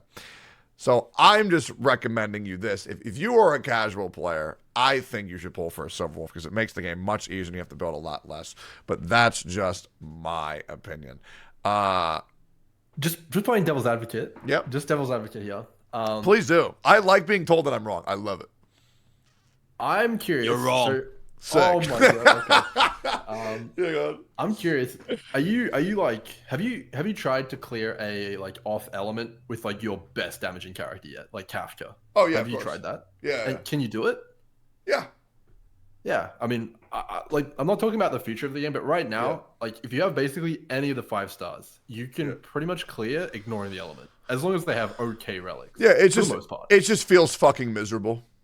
That's the only problem. You could do it, right? No, I can't. I was lying. I can't do it. Oh, okay. Well, fair enough. Maybe it's hard. Hey, dude, Grimmer, if you want to try clearing shit with my account, I would love for you to try. I mean, it's really gonna depend on your relics. Like, do you have gold relics? Nope. Okay, Dude, well, dude, that's the problem. My Kafka, I'm not even shitting you. My Kafka on the relic score is an S character. Like, she has S relics. Purple ones or gold ones? Oh, no. I have gold relics. I have gold relics. Okay. No, I thought you meant like gold scoring relics. No, just the gold relics. Yeah, my Zila is A tier. My Kafka is S tier on the relics. But yeah, my relic luck has been pretty fucking terrible on everybody else. It's not like I'm not farming. I haven't missed a drop of Trailblazer since the beginning. But that's why I'm the most relatable free to play player on Earth, because my but you account built sucks balls. 13 units, so you haven't farmed that much. Oh, I farmed a whole bunch, Vulcan. Trust me. No, you know what I mean? Like, I've built 3 units and then farmed relics every other second. Let me fact check this. I built 1, 2, 3, 4, 5, 6, 7, 8, 9, 10, 11, 12. I built 12 units. Well, and when you say build, like, are they traced to like level 6, level 7, level 8, or? Yeah, like 6. 6 is kind of like my go-to. Yeah, 6 or 5 or 6. I mean, just trying to diagnose the problem here. What is stopping you from progressing? Out of curiosity. Yo, is this like an account review? Yo, let's do an account review. No, I mean, I would love if any of you guys want to come in and check out my accounts, I would love it. Or you can always watch my stream and tell me what I'm doing wrong. My chat loves that. What's stopping me is I have a point where I could. Well, my big problem is I don't have Silver Wolf. But for relics, I could go into Memory of Chaos and grind it for 5 hours. But my big problem that's stopping me from progressing is that I'm not a fucking loser and I have a life. So I could beat everything. I just don't feel like throwing my face against the wall for 18,000 hours and pretending that I'm good at the game. That's my big problem. Wait, are you dying? Like Mr. Pokey, you played on his account, right? Is he dying? Or what's the problem? It was not bad. It's just that don't have Silver Wolf. Units aren't tanky enough. It's like no. Like, for example, like his supports, right? The one time I played on his support, like all his units are like 2.3k, 2.4k HP. So they literally just get like one shot. Nah, that is not it. Hold up. I'll pull that. That's bullshit. Look at this shit. I got 3.1k on Kafka, 2.9k on Sampo, 3.5k on Luocha. Sure, my Ting is 2.5k. My Bronya is 2.7k. My Zeal is 2.9k. My Luke is 2.9k. My Asta is 3.4k. My fucking Yang Jing is 3.2. You're fucking capping, bro. You're just making shit up, you little bitch. I'll kill you. Maybe you prove, but oh man. Yeah, I know you say you farmed relics. Did you know you can upgrade them too? Can you? Wait, no, what? No, tricks. I would, dude. That's so funny. Do you know M-Test? Yeah, we all know this. So one of the reasons why he blew up in Genshin Impact is because he was making guides for things for the most literal, most obvious shit of all time. He has a video, it's very famous, called How to Do 10 Times More Damage in Genshin Impact. And I shit you not, one of the tips was, did you know you can upgrade your relics? And I'm like, who the fuck doesn't know that? It was insane. It made me, I'm not even kidding you. When M-Dash first started making content, it made me, I actually got salty, because that was a much different me back in the past. But I got so angry because this fucker was getting 3-4 million views on like tutorial, like booklet, forehead. Oh, did you know that WASD is the walk? Like, the fucking tips were so like, who the fuck doesn't know this? But there were so many people in the comments saying, hey man, never thought of that. Really helped. And I'm like, holy shit. The community is so much stupider than I thought. It drove me nuts. It drove me nuts. But yeah, no, I mean, my units could be better if I swap some relics around, and I could. Like, for example, I do the old swap-a-roni on these here feet. And you know what? I actually don't think I have any spare feet available. Maybe this is a bad example. Holy fuck. No, but are you upgraded to like 15 on all your relics, or are you at like 12s and 9s? I'm at 15s for my Okay. main DPS. My Kafka's at 15, 15, 15, 12, 15, 12. She's real good. I'm telling you, go on my account and just try to fix it. Try to fix it, man. I'll stray Monday and we'll do it. Oh, wait, Monday. Monday's steak and eggs. So Monday's a bad day. Can you do any other day besides Monday? Monday's my only bad day. Tuesday's good. All right, easy. Fuck kids are at the zoo Tuesday. Yeah, anybody who wants to help me fix my account, I am more than welcome to. Pokey actually helped a lot. Pokey got on my account maybe about 45 minutes and like completely fixed so much of my account, which was awesome. He's like he taught me about running your supports on less damage, more tankiness, and that's why my Pela has my Pela is one of my favorite units to use now. My Pela has 3.5k HP. It's fucking awesome. Yeah, so Pokey was hooking my account the fuck up. So yeah, if any of you guys ever want to try. Sorry, I like playing the role of the casual, you know? Like I could be greasy in Theorycraft, but y'all are smarter than me. I'd rather just play the game and do dumb shit and then let other people clean up my mistakes because I'm an idiot. just as like a bit of a guideline, maybe this will help some other people out. For MSC 10, you want to aim for around 3 to 3.5k life on the like most of the people other than the DPS and around 1k defense. That should protect you from most one shots. Okay. Should I also get 170 speed? Okay, code tells me to hit 170 speed a lot too. No, you don't need 170 speed. Yeah, I remember. Y'all know Braxophone. Yep. He made a video recently on how to use Imbibitor Lunae because you want to run Imbibitor Lunae very slow. And so Brax was giving out tips to being like, oh yeah, you want to make sure that you hit like 134 or 145 speed on your stats. And I was like, okay, that's pretty reasonable. Well, apparently the YouTube community did not. And were like, wanted his head on a stake for even pretending that free-to-play players could do that. So he even had to make a follow-up video being like, okay, guys, well, it's pretty easy to get 134 speed. And then people got even more furious. It was his first drama that he's ever been in. Because I do think, for us, we could say, well, just 25 your boots. And then get a couple of speed stats on your sub-relics. I mean, I'm sure we would all agree that getting plus a 134 speed really isn't that hard on a character, but there are hundreds of thousands of people who legit cannot do that, and it makes them furious when you say, oh, just reach these breakpoints. Because it seems easy if you've played every day from the start. But there are people who start 2 weeks ago, and they think, oh, this advice must be useful for me. So somebody boots up the fucking game, it's like Trailblazer level 30, and they think the concept of getting 3k HP or 134 speed is not attainable for anybody. So it is very hard because you guys are gonna. The guide isn't catered to them because the guide's catered towards doing MOC 10 and stuff. And so if you're not there, just build it how you want. But they don't get that.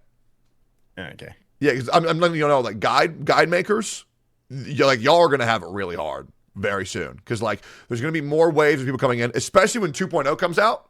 When 2.0 comes out, and huge, because the player resurgence is probably going to be about 40 to 45% when 2.0 comes out, and people want to re-enter the game with their shit fucking characters, their shit fucking relics, and they see, oh yeah, just build them like this. They're going to say, I don't have that! I've seen it all before. It's going to be awful. So, because I'm sure you guys have realized that making guides for gacha gamers, it's hard.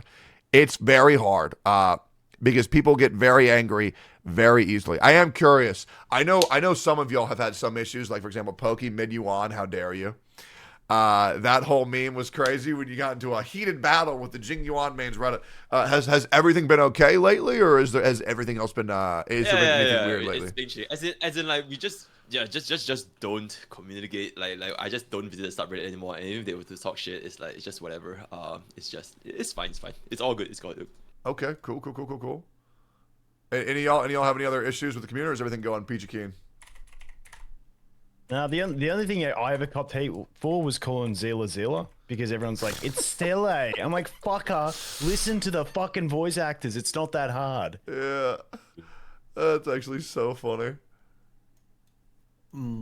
Yeah, I mean, I think the Fuchuan will be pretty interesting, if that's how you say that. I'm going to get smashed for that. But I think that character has a lot of room for interpretation on how you could and could not build them.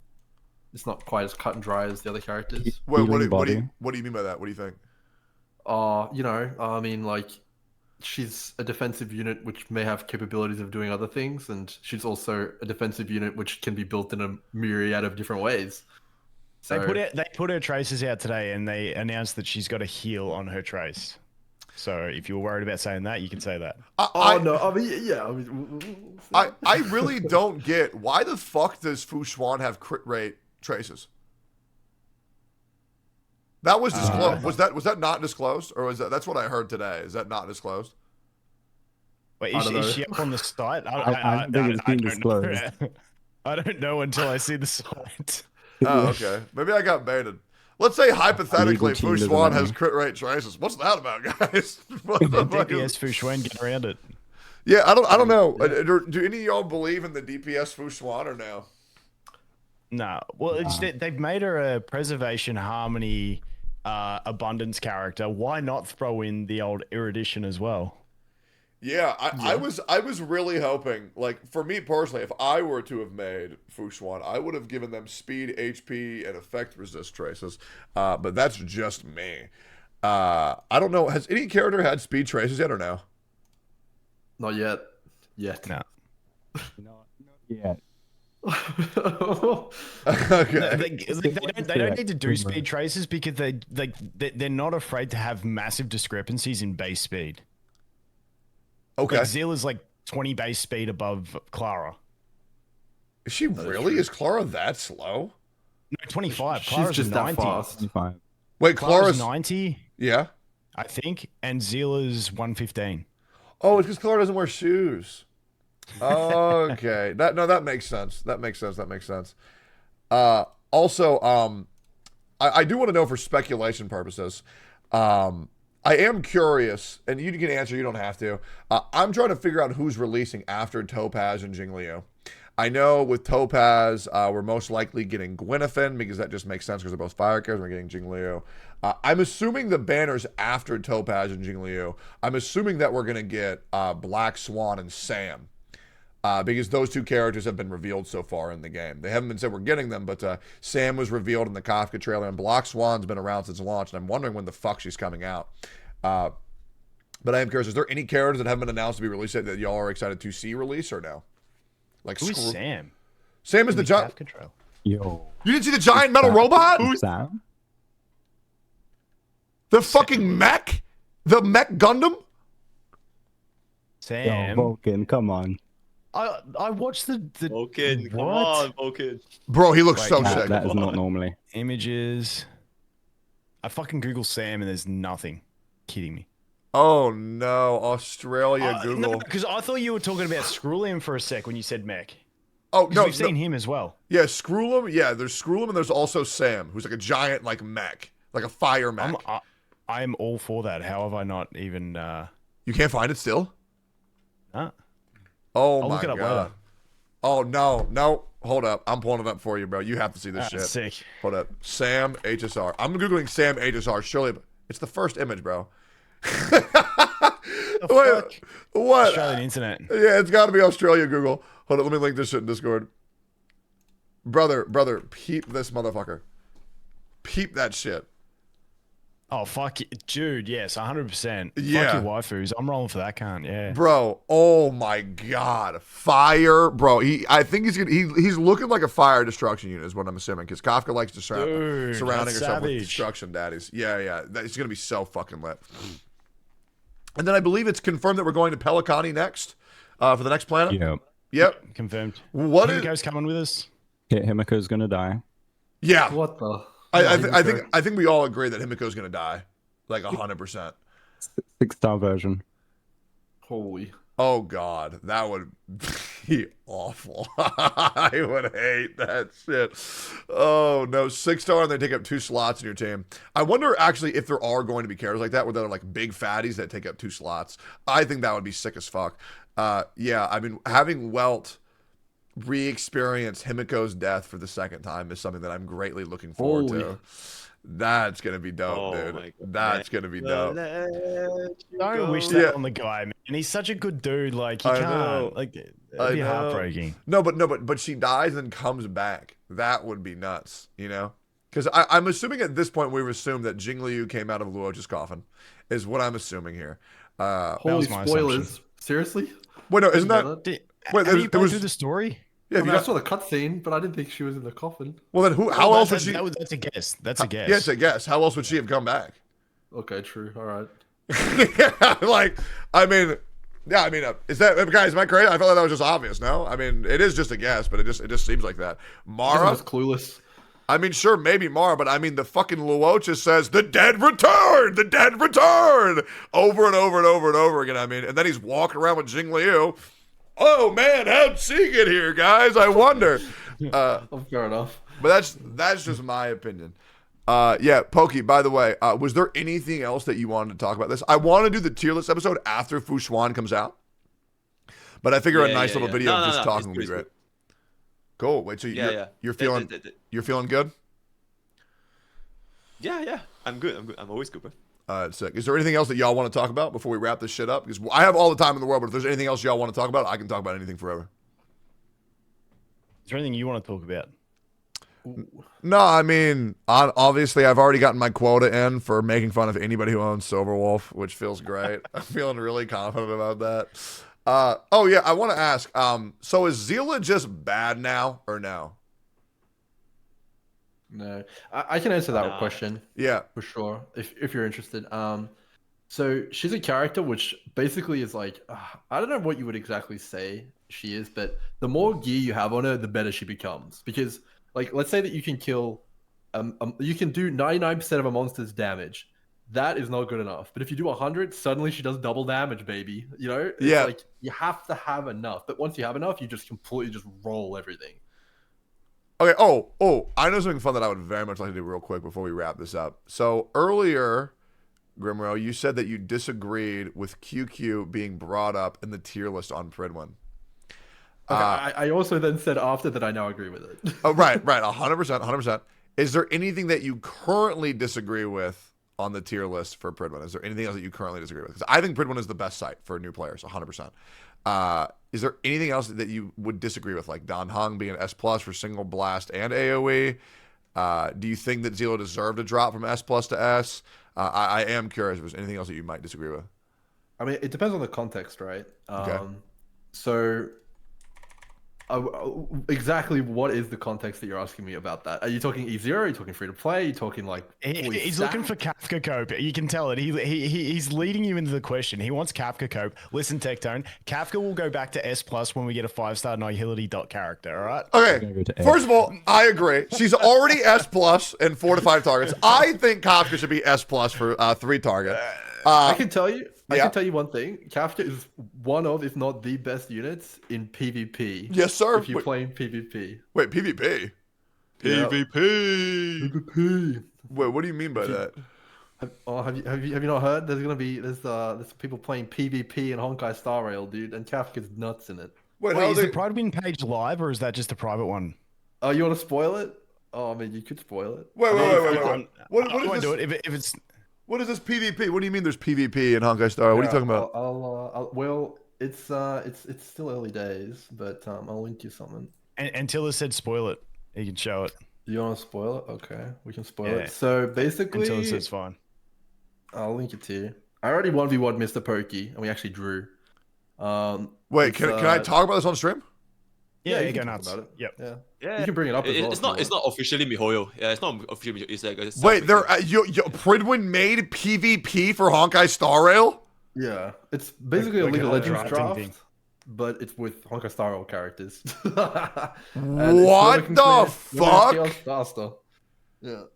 Welcome to Summoner's Rift. Wait, this just gave me infinite content forever.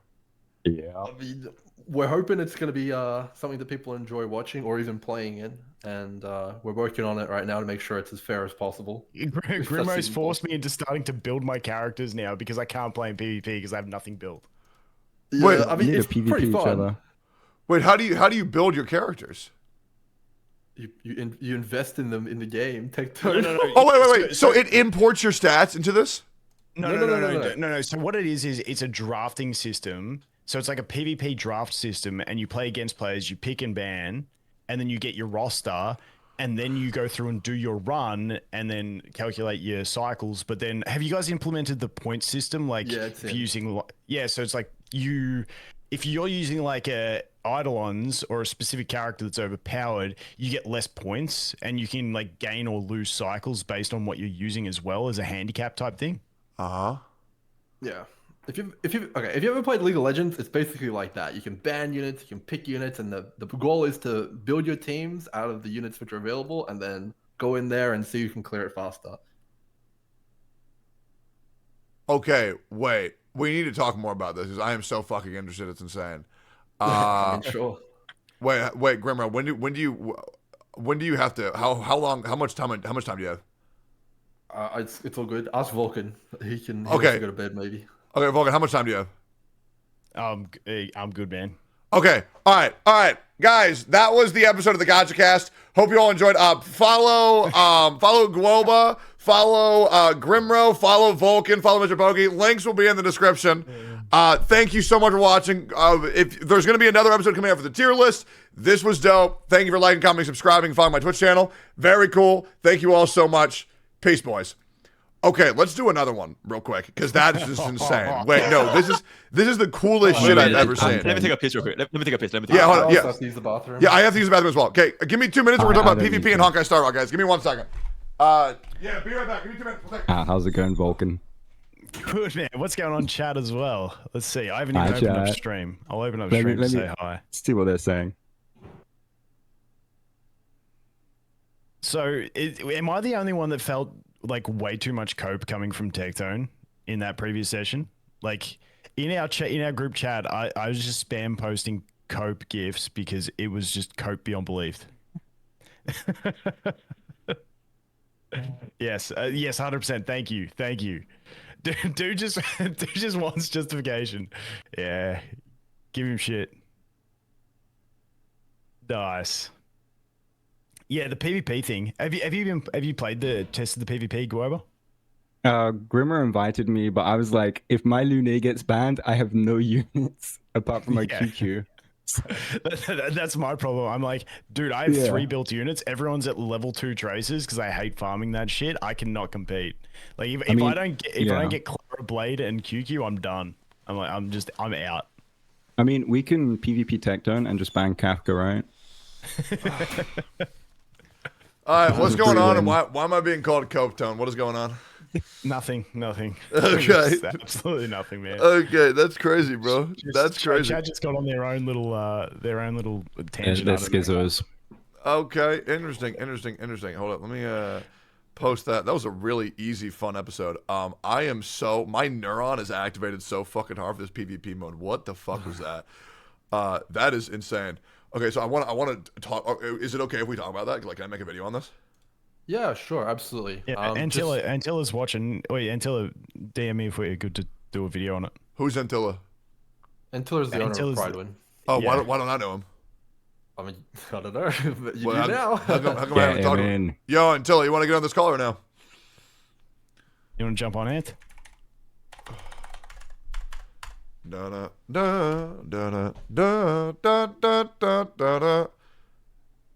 he said sure. Give him a sec. Wait, where are they typing this? Oh, in one of our chats. So I'll can I add him to the group? How do I fucking find? Yeah. Just press the add button. I'll play a cat video to give you some time to figure this out. This is very important in my chat. Here you go, chat. You can watch this while Vulcan's adding Antilla to No, I added him. I've already done it. Look at that. No. I need to watch the cat video. It's very important to me. Hold up. Here we go, guys. We're going to watch the cat video.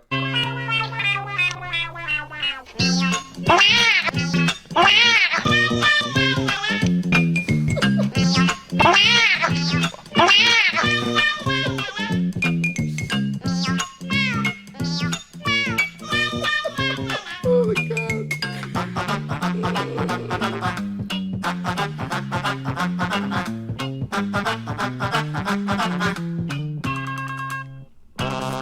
This video, that was good.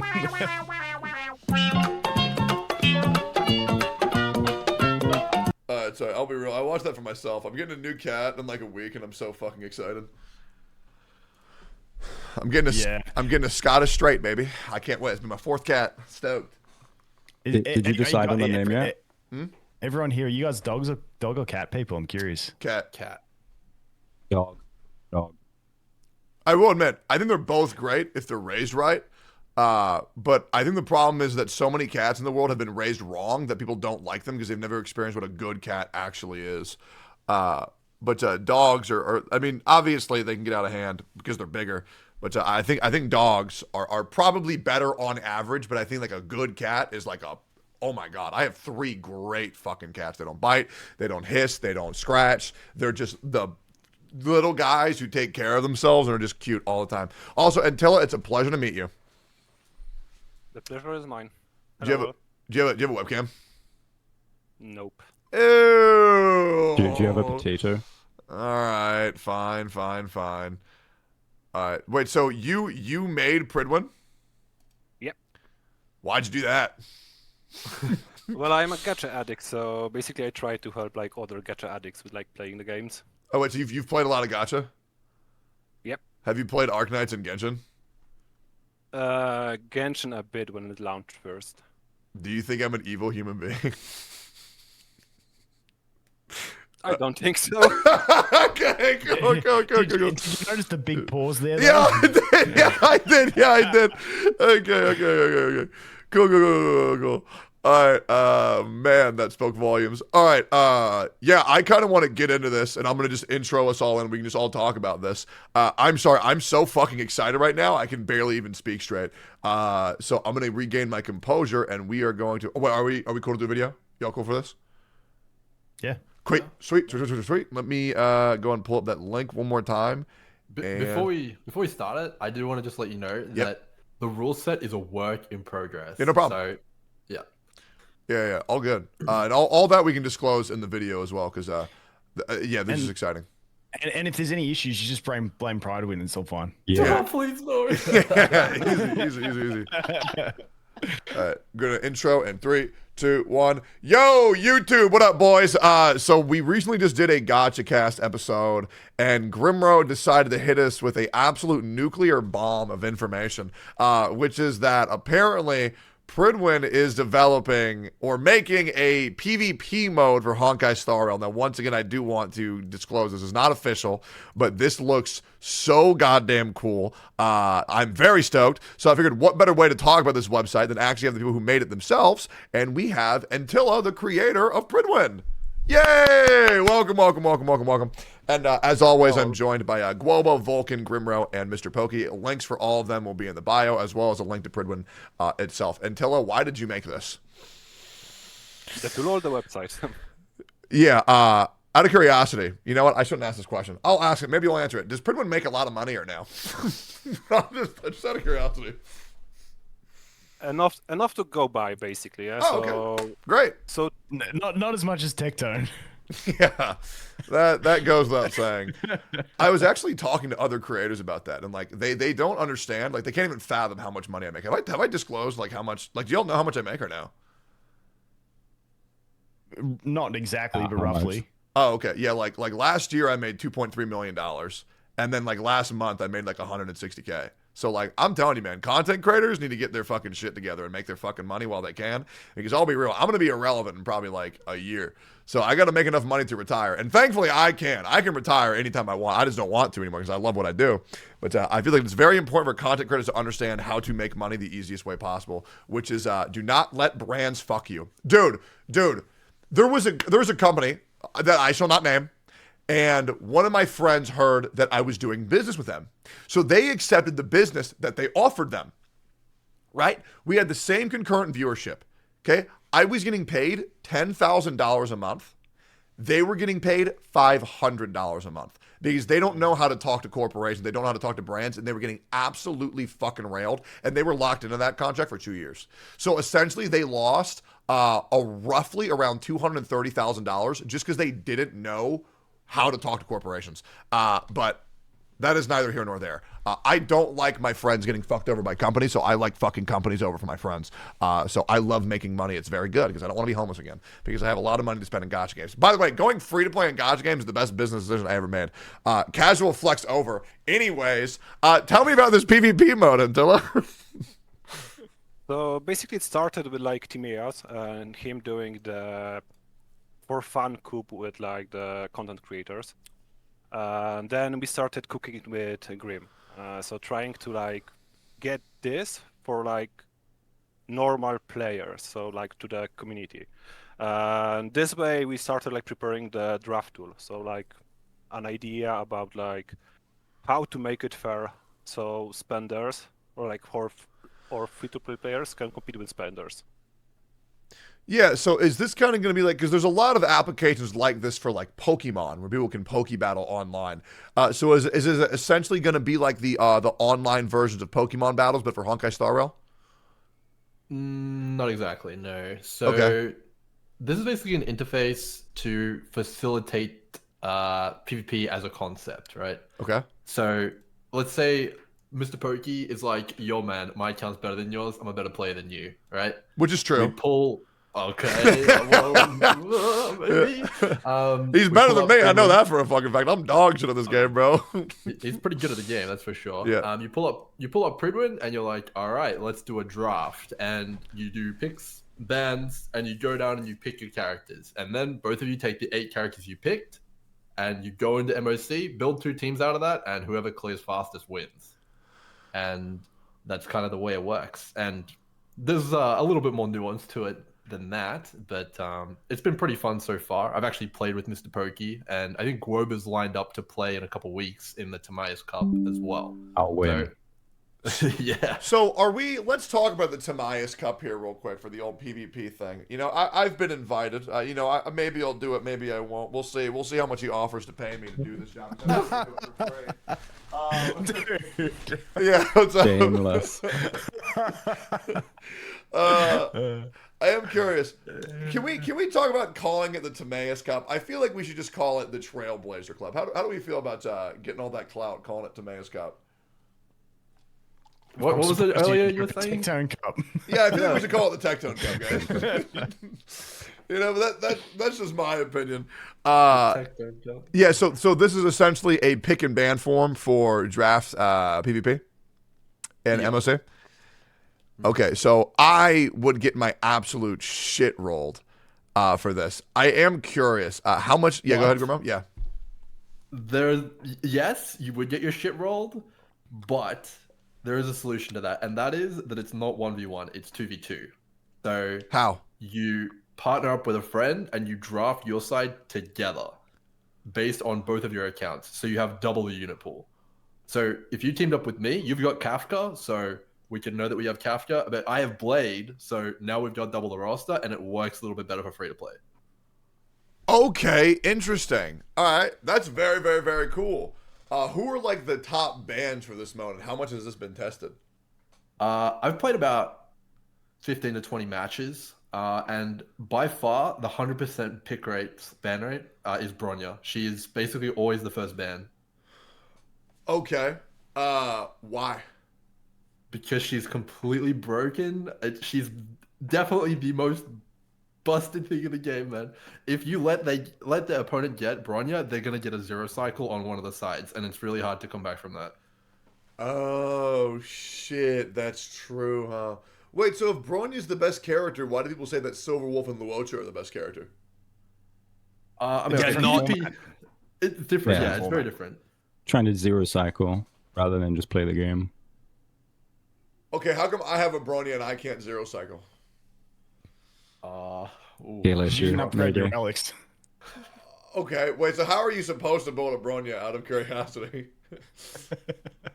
Not so much your Bronya, it's more like your DPS is not there yet, I guess. Let me see if I can find it. All right. Okay. I'll give you an example of what I'm talking about here to give you a bit more context. So this is one of the matches I played in earlier. This was the pick and ban phase here. This was me and my teammate versus another team. And it was very, very close. You can pull that up. That was our draft. And I'll explain the draft a little bit so you guys understand. Is it up on the stream? Please do. Okay, so I am, wait, was I the opponent team? I am red team, okay? And my opponent is blue team. Herder in this is not Herder. That is Natasha, okay? Just for what it's worth. It's just a bug. All right. So blue team bans Bronya, so she's off the table, and then we ban Luocha. All right. Okay. And then because we banned Luocha, they have to pick Japad because otherwise they won't have any sustaining characters, right? Right. And then we need a sustaining character too, so we pick Bailu and we pick Tingyun, and then it goes back to them and they pick Kafka, and then we do another round of bans, and then Sele and Imbibitor Lune gets banned, and you just go down, and you can see how the teams kind of get filled out by the way things are getting picked. Okay. Does that make sense? Yeah, that makes 100% sense. Yeah. So. And you go ahead. Yeah, so my big issue with Honkai Star Rail PvP, and I would love to know y'all's thoughts about this. A lot of the people like to treat these competitions as PvP, but we can just call a spade, and they're essentially whale wars. I mean, let's just be real here for a second. They're whale wars. And it's a competition of generally who spent the most money. Now, here's my opinion on how to make these PvP type styles very, very, very interesting. It's by doing it with people who you trust. And I think doing all of these challenges and everyone has to use the same account. Like there's one account that everybody uses. I think that is the future of PvP. Seeing what people can do on the same account and who can do it the best on that account, I think that will truly showcase, if we do want the player skill scenario to be highlighted, and everyone knowing that every single unit that they use is the same as the other people and who can use it better, I think that's the best. Now, chat, you can say that's cope, but that's because you're a fucking idiot. Okay. Would you have the same account that you could change the relics on, or would it be or you have to all use the same relics? Okay, yeah. Like you can swap things in and out. You can swap light cones. But I think, like for example, if Hoyoverse were to give us a dummy account that everyone could use, we could take PvP to the next level. Like let's say that's an account that can only be used for tournaments. It has everything maxed, a variety of relics, artifacts, and every character unlocked, and then everybody can use that same account. I think that is what will truly showcase who does get the game versus who doesn't get the game. Because I don't give a fuck how good you are. There are just some accounts that can't clear MOC 10, and I don't care who you are. There are some accounts where you would have to be like dead, dumb, and like no limbs on your body for you to fuck up being able to clear. Because let's face, for example, if you have a 90% Imbibitor Lune with 280% crit damage, how the fuck are you not going to clear? Just right click 3 times and blow up the goddamn earth. That's why I feel like the future of PvP will be people using the same account. My opinion. If you do really want to go the esports spectrum, but I'm curious what y'all think about that and where I might be wrong on that. I'll just start because I'll tell you what we did do to try and make it work. So basically whales are massively disadvantaged, so much so that you would not want Eidolons on your characters in this mode. Like if you got E6, you're basically not bringing that character. It's basically banned. Oh god, wait, so how does that work? Because that's one of my biggest concerns. That is like whales win, Lamau. Yeah, how does whales lose. So basically, you get a set amount of points that your team can consist of for Eidolons and signatures, basically pay to win points. And if you exceed that, you start getting cycles tacked on very, very fast. Like you end up like having 5 extra cycles added to your final score. Yeah. So, and if you go under, like you use basically all 4 stars, then you actually get them taken off. Okay. Yeah, I do think for this mode specifically, I do think there will probably be like a sweet spot that you can do. Do you know if there's any sweet spots like where you get enough advantages for being a whale, but if you don't go past this limiter, then you're like, do you know what I'm talking about? Like E0 doesn't have any downsides, but you can like kind of cheese it a little bit, and maybe there's a major breakpoint. Because I'm trying to play devil's advocate. Because I know a lot of people are going to be hearing this because a lot of people are very anti-PvP and Gacha. That's one of the reasons why they love Hoyoverse games because, Epic 7, let's be real. The guy who's the number 1 player in Epic 7 isn't good. He's just spent a fuck ton of money. I mean, I don't think people just like the top 100 of Epic 7 PvP peers aren't the people who are really smart. It's just people who spend a fuck ton of money. I think OK Code was a good example of a player who actually was very smart, who overcame the odds, who did beat the whales because he originated the tank meta for Epic 7 because Code is a very, very, very smart guy. But I am curious, do you think there's any sweet spots that are going to be abusable for this mode or no? Yes, but I actually think it's very much not what you would expect. So if you can just watch that video, it'll really like put it in perspective. There's a video? This is one of the sides from that exact match. It's someone, I believe his Kafka is E0S0. He's using Luca, and E0 Silverwolf, and Natasha. And he 0 cycles it. just because he knows what he's doing, he sets it up perfectly, and he's got good relics. He's 0 cycles with this? Okay, hold up. He's 0 cycles. Oh, and we were like, what? He goes pretty hard, man. Okay, also, holy fuck, that aura from Kafka, the moment that video starts, holy fuck, I need to play in Japanese. Jesus Christ. Yeah, Japanese is the way, dude.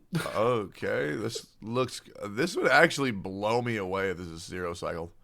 It's a 0 cycle. I am curious, what are the Eidolons and what are the relics for this account? Are they like fucking nuts? Pretty much everything is easier, from what I understand. Okay. Let me just double check that. Because remember, I was watching another tournament, and people were like, "Oh yeah, everything's E0," and then I saw Blade's E2 passive proc, and I was like, "I don't think so." Holy fuck, his Luca hit for 100,000. Yeah, man. That's what I'm saying. Holy shit! How much is Natasha healing for? 1,540 on the Natasha. That Natasha cannot be built that crazily. Okay. I'm telling you, it's not necessarily how much you wail. It's definitely how much you build the characters and how you build them. Yeah. I noticed that this guy built himself a Silver Wolf. That must be pretty nice. I need to build myself one of those too, bro. Well, actually, funny you say that. Silverwolf is actually never really banned. She falls through the draft quite a lot. Well, that's because people have access to a lot of characters, but, you know, that's just my opinion. God damn, he fucked them up! Holy shit, he did a lot of damn. Wait, how much that Kafka hitting for? Kafka blows up, 172k, then detonates again for another 61,000, and then procs again for 41,000. That is nuts. I'm actually curious. Does he show the bill for his Kafka? I don't think so, but if you ask him... It's more the Luca, because that's the Luca break dot as well. Oh, that's true. Who is this player? He's called Sleepy. Sleepy. Okay. Yeah. Yeah, this is... So somebody in my chat says, so you do need a Silver Wolf. No, you most certainly don't need a Silver Wolf. Okay, cool. I'm like, guys, these are real comments. I just want to make sure I'm not cherry picking. These are people who are saying I'm not just making this shit up. All right, cool. Yeah. That's Tectone's alt account that he's typing on. Yeah, it's gotta be. I just want to make sure everybody's aware of the issues and yeah. No, that seems very, very, very cool. When is this mode going to be available to the public?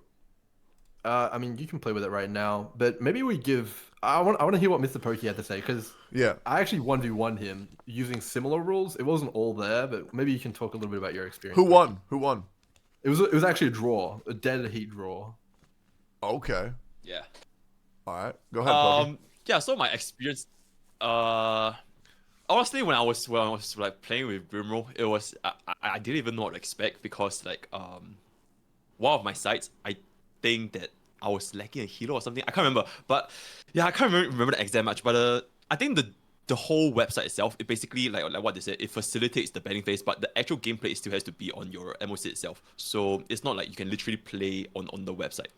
Yeah, but the whole betting phase, it's basically you pick and then you ban and you pick. It's literally just like League of Legends, like a rank style League of Legends. So it was very, very smooth. I didn't really have any issues at all, no lag whatsoever. So the whole process itself was super, super quick. But how do we make this like potential PvP into like a proper official content? I think that's gonna be pretty big hurdle to pass through, because like what we have mentioned, how we're gonna balance out the whales, right? Because the point system, right? Wait, can I talk about the point system, like exactly like what our penalties are? Yeah, go for it. Yeah, so like how the point system works is because E6 you take a single unit will occupy a lot of points. So like you said, like you see in the website, you can have a maximum of up to 15 points. So once you have like for example like a 5-star E0 unit, that's 1 point, and then as you have more and more Eidolons, that specific unit will generate more and more points. So eventually, if your entire team exceeds the set points, you start adding cycles. That's why I said like E6 is one of the hardest to use, because it adds on a lot of points. Then some is like E1, E2, E3, it all adds on a little bit of points. Whereas there's even some special units, for example, Imbibitor Luna's E2, it holds more value than other units E2. So that's why he's gonna take even more points if you want to use E2 Imbibitor Luna, right? So that's basically how the balance was going around it, right? Trying to balance out even free to plays. If you guys don't even have any E0, if you guys don't even have any E6 5 stars, you can still have a very, very big advantage, because if you are below those points, you get like an extra cycle in terms of leeway, right? And the final result for the battle, basically for between me and Grimo, it was that we both ended with 2 cycles. Sorry, what was the cycles again? I can't remember. We both ended the same, right? It was 7 cycles combined both, and the second side used March 7 solo sustain, and I was like, what is going on? How is he freezing Yang? Okay, I remember. Cause I basically didn't even have a healer anymore because he picked it. Yeah, I had to use March 7 to solo sustain the second side, but eventually we still cleared both 7 cycles each. So. And that was pretty shocking because like I was thinking some units you can definitely not solo sustain, but actually you could because the amount of damage you were dealing with the team is sufficient enough for you to carry through the stage. But of course, I think the entire PvP concept is very different from like a general playthrough because I think most players wouldn't really have access to so many units, especially in the 1v1. That's why I think this mode being 2v2 is going to be very, very good for most of the player base because for me, I built literally like 20 units. 20 of my units, they're level 80, and they have like traces at level 8. So I basically could use whatever I want. But for the most of the player base, at 2v2 standards, I think that they should be able to still bring some of their units, even if they're like free to play or low spenders. So I think that's the side on 2v2. So my entire experience for the whole thing was it has a lot of potential. We could even like create like, I don't know, like some sort of ELO rating system. I don't know, because if you have a community big enough to show this interest, then MiHoYo would definitely be more than happy to provide us with the support needed for this content. So yeah, that was my experience. Yeah, because I know there's absolutely no fucking way that they're adding PvP into the game officially. There's no way. They're not doing that. For sure. Because PvP in Gacha is a very, very, very slippery slope. I am curious. Have you thought about adding a debuff to each player's account per dollar they've spent on Stellar Jades?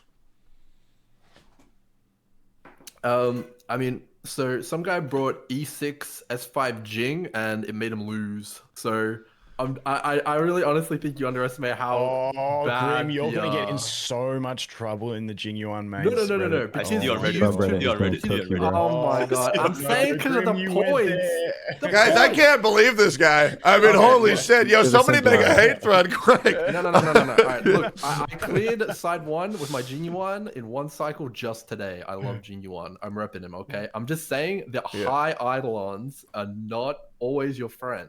Yeah, I think Jingyuan is a dog shit unit, and if you use him, you're stupid. What the hell? I just want to make sure that's my opinion. Okay, so if you want to be angry at anybody, just get angry at me. I don't give a fuck, bro. It was nice seeing you.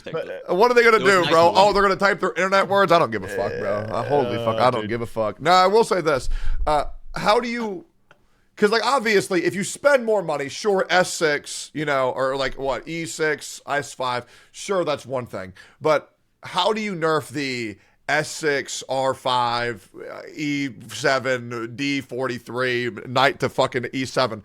How do you counteract the amount more that players who can grind more by doing the daily refreshes because they spend extra money versus people who haven't spent anything? Have you thought about that at all? Or is this more like a lighthearted mode just for fun? Or are people actually saying, oh, I won this match, which makes me the best player? Is this more for fun or is this more serious? What do you think? I'd say it's more for fun. Yeah, more for fun. Like the problem is like you're never gonna get it perfectly balanced. And like you mentioned, like the Pokemon leagues. I'm thinking you're talking like Pokemon Showdown and stuff like that. Because like you can do your best as a community to balance it. Like I remember back when I was playing Pokemon a bit more seriously. Like you know you had like Blaziken that went straight into like the Ubers section, and you couldn't use it in any of the fun competitive modes because it was too broken. And you can balance it out like that. In this, based on if a character's broken, like Danny Boy's E2, will you be heavily penalized for using it? Like, yeah. But you're never going to balance out relics. That's the problem. Well, I really do think you can balance out relics if you use one like the same account. Like I think it does remove an element of coolness though, right? Because like that video that we just watched there, like he is like fine-tuned that team, right? He's like a weapon. Of course. Like speed break points, everything like that. Like that is all out the window if you do use one account. If you could even get one account with all that stuff on it. I do think that would be interesting because I think that would benefit players a lot from a viewer perspective on learning how people think about what gear goes on who synergizes with who, why are they choosing to swap these relics around, and maybe even give each player a finite amount of EXP in order to enhance certain relics that maybe you wouldn't think about enhancing. And I think it could be fun because I think a lot of people, the problem is that The exciting parts about for like the PvP from what I'm seeing are the pick and bans, and then at the very end, the end result. Who did it faster, right? But like I feel like there's a lot more layers that goes into Honkai Star Rail for what makes a good player, which is kind of being able to quickly identify the issue and being able to make upgrades accordingly for what an account needs or doesn't need. That's what I think. I think the same account would be very fun to watch from a viewer perspective, because it actually would definitively be like, okay, who is quicker at being able to identify what's wrong with my issues and who can actually make an account work that otherwise might not work in a different scenario. So like give everyone your account and then like just look at it and go, okay, I put these relics on. Everyone looks at it blind, so they're not familiarized with the account, and then go see how you go. Yep, and then each time you do the tournament, you use a different account. Holy, okay. Which I think would I think be that's super gonna fun. It's gonna be a very like big logistic nightmare to try and sort out this, especially if like multiple players want to play at the same time. So we're gonna have like hundreds of like standardized accounts, which I don't really think is like super feasible. And secondly, I think another big appeal of PvP. Okay, I'm not sure about it because based on my limited experience in PvP and gacha games like Counter-Strike, this kind of stuff, what makes people want to play PvP is not so like, okay, we're playing on equal grounds. It's more so like, what can I do with my own account? If my own account is a free-to-play and I manage to beat a whale about it, I'll feel so much better if, let's just say, like both players have the same account. And the incentive for players that want to play PvP in the first place, they're definitely not going to be casuals, right? Most players, if they are going to be casual in the first place, they probably won't even bother about PvP. They'll probably just do their daily missions, do their MOC, and get it done. So for players that are already interested in PvP, they're probably like a different target audience. They probably wants to see what can they do with their own account and say, okay, can my account beat this whale? Can my whale account lose to this free to play? And I think that would be a pretty interesting. I think the exact scenario that is also completely covered by using a dummy account, because then the exact same scenario can be proved, where it says, okay, if I was using the same account as a whale, would I be better? Like the exact same issue is completely you're looking at a different perspective, because it's like, have I fine-tuned my account to a point where I know everything? I've got my speed break points. I've built my break effect high enough, as opposed to going on an account where you have set limitations and you haven't been able to build for it, and you're just making the most of that. There's like a difference in the skill point of that, I think, would be the point. Well, the problem is, I mean, you can say, have I built this enough? But it's also like, have I pulled that yet? Because like you can build as much as you want, but if you have nothing to build, then you can't fucking do anything. Like, sure, I mean, have I gotten a speed breakpoint? Well, if I haven't pulled the relics, then what the fuck do you do? Okay, so for me, it's kind of like, you know how you say, like, everyone hates... Remember when you used to love PvP in gachas and, like, that's all you wanted to do? No, I've never liked it. No. I remember Skylanders when you got rank 1 and you were, like, so pumped it's not Wait, even I got funny. rank 1 in Skylanders? Yeah, you got a rank 1 in that. I remember, because you made, like, the biggest brag video I've ever seen. Did I? I'd show you, but you deleted all the content. It's not there anymore. Or is it privated? No, I deleted my Sky. I don't even remember that. I genuinely don't remember that. I remember getting rank 1 in Ooh La La. I don't remember Skylanders. No, Skylanders, that was like one of the arena rounds, yeah. Yeah, because I used to get number 1 in every gacha I play, but I guess I just blacked that out. Yeah, but no. My thing with PvP is it's not about winning. It's about being able to compete as best you can with the stuff that you've used. Like, that's what I always loved about PvP. It's like, yes, you can have a control account, but it doesn't, like, to me, it doesn't feel the same. Like, I love PvP and gachas because I like being the free-to-play guy and being like, I'm beating the whales. Yeah.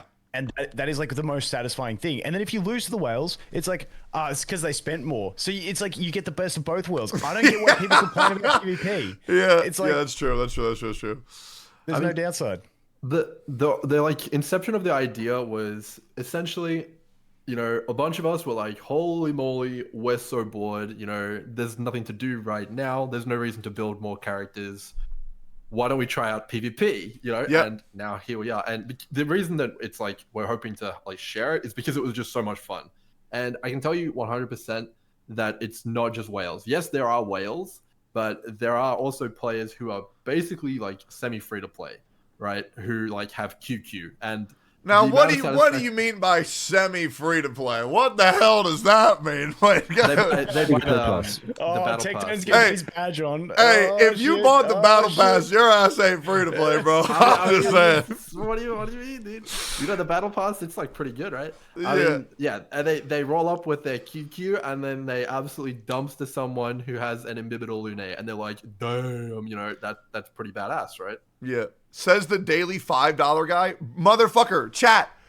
If someone has my UID, they can put that shit on my account. I can't control that. I've also spent none of the Jades I've gotten. Shut the fuck up, y'all fucking dorks.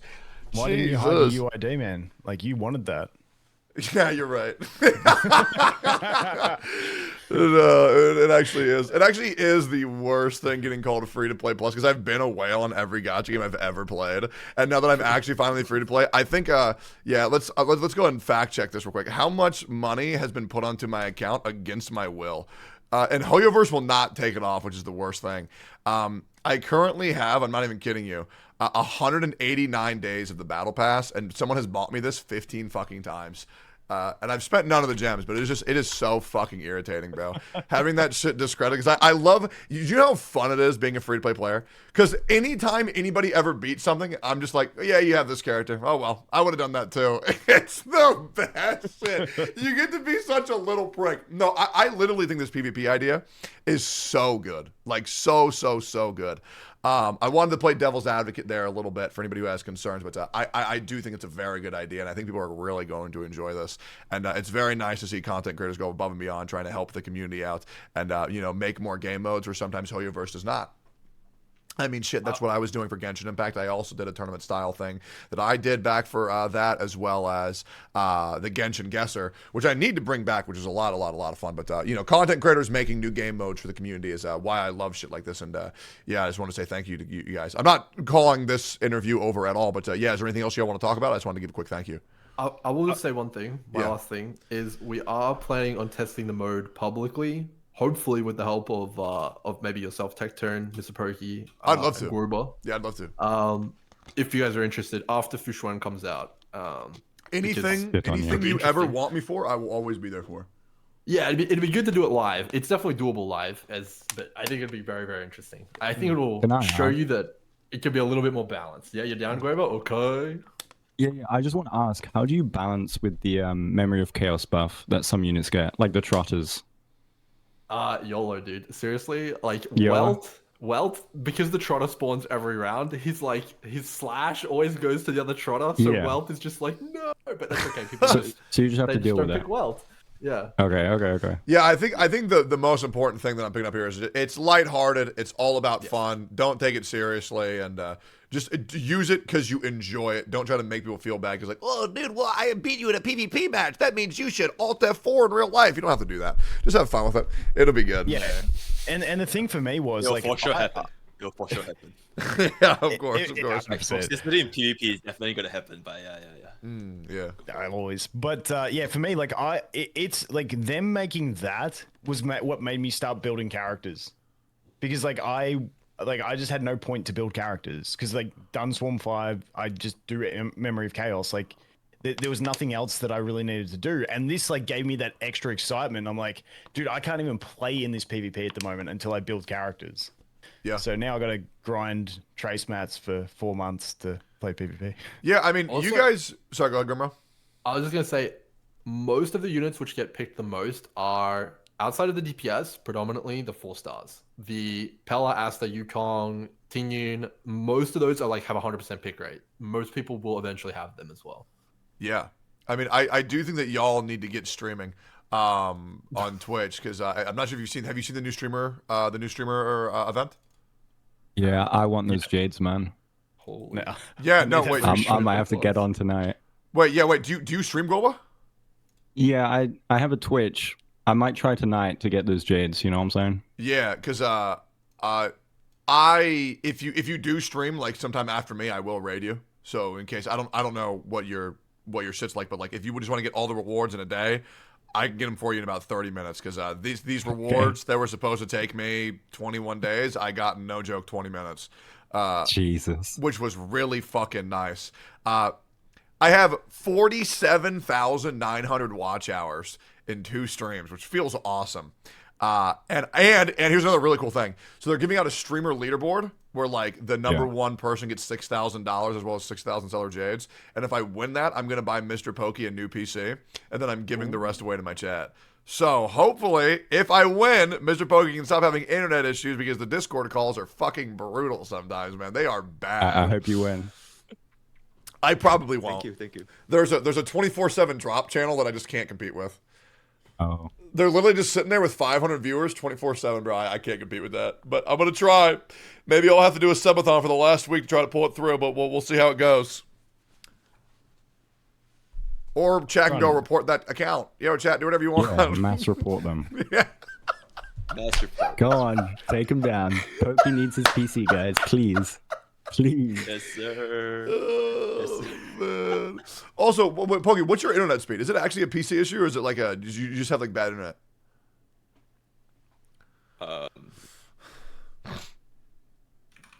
Let me check. Yeah, go for it. I think that. Okay, sorry, his internet cut out. Yeah, true. Like, even right now, as I'm talking to you guys on Discord right now, it's like I'm hearing one word like every half a second later. It's like there'll be a blah blah, and then it will pause, and then blah blah, and then it will pause. Like, but it's only in Discord though. Like, I swear to God, I have no other issue where I'm like streaming. It's literally just Discord voice. It actually might just be your Discord settings. If you want to call after, and I can help you optimize Discord. Sure. Later on then. Okay. Is there anything else y'all wanted to talk about for the PvP game mode? Any excitements, any concerns at all? Anything you need help with? Yeah, I'll say one more thing. Okay. If you guys have any suggestions, any at all, like in the call or in chat, you can just let us know. We want to make it as fair as possible, and ideally, probably as the most optimal way to play is around E0. That's like the goal, not with like E4 or anything like that. Yeah, of course. And we will also be doing, hopefully, a proper organized tournament with features, casting, and brackets and all that on Pridewin after Jinglu comes out. So you guys can look forward to that. But we'll be testing it for Fushuan. Oh, fuck yeah. I had one more comment or concern that might make things a little more fun as a spectacle. Yep. Let's say it does become too much of a sweat fest. How would you feel about chat being able to vote for random ailments or affixes that the streamers would have to deal with imposed from chat? Like a poll goes up midway and they say, during your next cycle, you cannot use any of your auto attacks, or you cannot use any of your skills, or you aren't allowed to use your ultimates, like just for fun. Do you think that would be fun, or do you not like the random elements for a spectacle perspective? Well, it's actually intended not to be just for streamers. Like anyone can enter. Okay. That's the idea. To like give everyone a chance. Or fuck the people, man. Streamers are the only thing that matter. Whatever. Fine. But I mean, like we can of course talk about all that stuff like that. I think there's a lot of stuff you could do with it. I'm gonna keep this 100%. There's so much potential with this, yeah. Yeah, I'm really enjoying how much people are getting furious at my comments. So I'm gonna have to run a tournament myself. And I'm going to show people just how good this fucking game mode could be when I do everything, chat, because you want to be little fucking pussies and say no to everything I say because you're a bunch of little cunts and I'll beat the fuck out of you in Minecraft. I'm looking forward because I've done a lot of game shows in the past, and I think like the potential for this mode is limitless. And I'm very excited to see everyone else's unique interpretation of this now that it's available to the public. And yeah. Dude, just thanks so much for putting in the time and developing this shit. And any parting words that y'all want to say before we go ahead and end this? Thanks for showcasing the mode that Antilla put so much hard work into. Yep. God bless Japan. God bless China. God bless America. Thank you guys so much for watching this video. Like, comment, subscribe. Follow Guoba. Follow Grimro. Follow Pridwin. Follow Vulcan. Follow Mr. Pokey. And all of their socials will be linked down below. And thank you for giving me the time of day. Peace, boys. Okay, dope. Thank y'all. Appreciate that. That was sick. Dude, I actually cannot fucking wait. I will just say, just for a little more context, we are going the vanilla approach. I didn't want to like shut you down, but we're not going to do any crazy ailments because like people will probably build their accounts, prepare, and like get all ready with their team. And then it's like, psych, bitch, no ultimates for you. Yeah. And you're like, oh. Yeah, no, 100%. It can be a secondary one. Yeah, like for me, like I understand building it for the balance. I'm just like about like the spectacle. Like I do want to give people playing casually would be fun, but I actually do want to give people the ability to shit talk each other. Because, like, let's say, like, I'm not even kidding you. Like, imagine this, okay? I give Mr. Pokey an account. He's 0 cycles with it, okay? I give Vulcan the same account. It takes him 7 cycles. Like, then people are going to be like, holy shit, this guy fucking sucks. Like, I really, yeah, no problem, bro. You know, yeah, like, you know, if anything, wouldn't this like promote more toxicity? Because like now players are actually gonna say there's no other issue other than skill issue. Whereas like if you're using different accounts, you can still say, you know, my gear is worse, I have less units, so like at least there's some excuse. But if you're using same accounts or anything, there's no issue other than skill issues. So, I know, don't give people excuses. Only because then imagine this, right? Imagine this. I'm someone who gets shit on a lot for being fucking terrible at the game. And then I beat somebody with the same account. People are gonna be like, holy shit, this fucking guy lost a Tectone. So Tectone's theory is when you're at the bottom, you can only go up. That's right. It'll be so sick. I would love that. Or if, you know, maybe Little Bear will throw some shade at somebody else and then they can solve it in the arena. Can I 1v1 Smack? Yeah, you can 1v1 Smack 100%. Actually, I think I'm against him in the... Well, I can't. I don't know if I can leak that, but... Sure. Yeah, that's right. Like, dude, I'm telling you. One. Dude, Guoba, beat Smack with his own builds. Okay? Imagine that.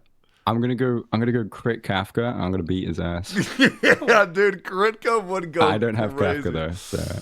Oh, no, you didn't pull for her? I'll use your Kafka. Your Kafka's stacked, right? Do you want to say? Hold up. Yo, mods. Yeah, let's see your Kafka. Dude, I think my Kafka is incredible. Personally. Hold up. Relic Scorer. I'm gonna pull this shit up. Oh no. Wait, can anybody link me my Kafka, guys? Surely one of y'all have it. Wait, Tectone, what's up with the streamer event? I posted a picture of my analytics on the site. Maybe I linked it wrong, but it's telling me I've streamed for 4 minutes when I did like an hour and a half, 2 hours yesterday. But I've got a duration watch time of 5 hours and 52 minutes. Oh, yeah. Yesterday was weird. They didn't count me for streaming yesterday either, which really sucked. Okay, I'll get on tomorrow. Yeah, I'm trying to pull this up because I really want. I think my Kafka is great. I just don't. I just think I don't have characters that are built well to use with her. I generally use like a Trailblazer, a Luocha, and then like a Pela with a Kafka. Like, because otherwise I just fucking die. If I don't bring Trailblazer, if I don't have that extra little shield, I just fucking die. Fuck, I really want to pull this shit up. Does anyone else get this feeling after Danny Boy, where it's like, just everyone else's damage, it just doesn't feel as good? Like my Clara, if she revenges and does like 50 or 60k, it's like, it just doesn't feel as good as Dan when he just does the whizzle wazzle. Here's first of all, I don't have Dan Hung, never gonna pull him. So my Kafka feels great. Here's my Kafka. I have her at 3.15 HP, 3.44 attack, 1k defense, 146 speed with 36% effect hit rate and 48% lightning damage. Is that good or no? What are the traces? Yeah. Traces, I have her at 4, 6, 10, 10. Oh yeah, bro. That shit's really good. That's banging. I think the problem is it's not Kritka. Yeah, I do need to get my crit rate up because I have 36% crit damage and I can't get it off my fucking character. But if I were to have crit, he's trolling. Goma is trolling. Don't do it. No, I do know. I'm gonna get the speed up, man. I'm gonna get the speed up or the crit rate up. Good build. Yeah, that's a good build. Yeah. Yeah, it's you've got a lot of speed. It could be even higher if I 15'd my chest and my rope, but I don't think they're good enough for me to want to invest that. I could probably get like 3.6, 3.7k attack.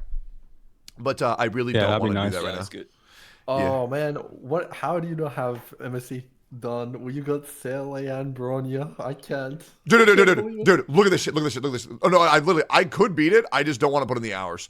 I don't feel like doing that. Dude, look at this shit. I have 3 triple S pieces on my Kafka. Is that not so nuts? That's pretty good, yeah. Pretty juicy, man. Bro, I about fucking came when I got this shit. This was a sexual experience getting this. Holy fuck, bro. I love this game so goddamn much. I do. Like, this game makes me so goddamn happy. Like, getting a new piece, like, first of all, getting a gacha roll, getting a gacha pull as free to play is like, oh my, it's borderline orgasmic. Like when you get a good, like when you win the 50-50, like I got, I'm not sure if you saw my Kafka pulse. I got like fucking naked. I had like a stroke afterwards. Holy fuck, it felt so good. But getting a new relic to 15, then it's like triple S. Holy shit, brother. Like there's no feeling like it. Like keeps me up at night. Like, dude, I'm losing sleep because I'm so excited to fucking pull for Fushuan. Like, I have a problem, bro. I pissed my pants. I'm so fucking excited, dog. I actually can't wait. I've said this before, but the difference between free to play summoning and pay to win summoning is huge for me. Free to play, it's exciting when you get something, whereas when you're spending for it, it's a relief when you get it. It's such a different experience. Yeah, people don't get it. Obviously, I play up my reactions a little bit because I'm an entertainer. Why the fuck would I not? But like, it is barely overplayed. Like, obviously, I wouldn't have gotten naked. Okay, but for entertainment, so fuck it, I don't give a shit. I'll do fucking anything. But Jesus Christ, man, I love this game so goddamn much. It's ridiculous. It's actually probably a problem. It is a problem. But yeah, I will beat MOC 10 for you, Grimro. I'll beat it. I'll pull my Fushuan. I'll auto it. Don't matter. What are they gonna do? Yeah, Fushuan will help. Oh no, you can't do it, man. You don't have a Silver Wolf. Hell yeah, true. Yeah, I mean, shit, you're right. Dude, when I get Black Swan, though, oh my god, I want her so bad. I want Black Swan so fucking bad. I've heard rumors that she's just gonna, I heard she's gonna be Nihility. I don't know, but nothing's confirmed at all, but that's just what I keep on hearing from my chat, and I'm so fucking excited for that character. Because I can't imagine how good Kafka's going to be with another 5-star Nihility, because we don't have that yet. So like, I think her potential is going to be skyrocketing with other characters. What are you saying, Grim? I was going to say, you know what the most exciting thing is for me about like we were talking about before, is like you're talking about all these new characters. It's like, yeah, you can watch a guide. Yeah, you can watch some guy who's reset 1,000 times to get a 0 cycle on YouTube. Yeah. Or you could watch a PvP match, dude. True. And watch someone actually bring out their full potential under pressure. Ooh, yeah, it does sound good. That's gonna be some goddamn good shit.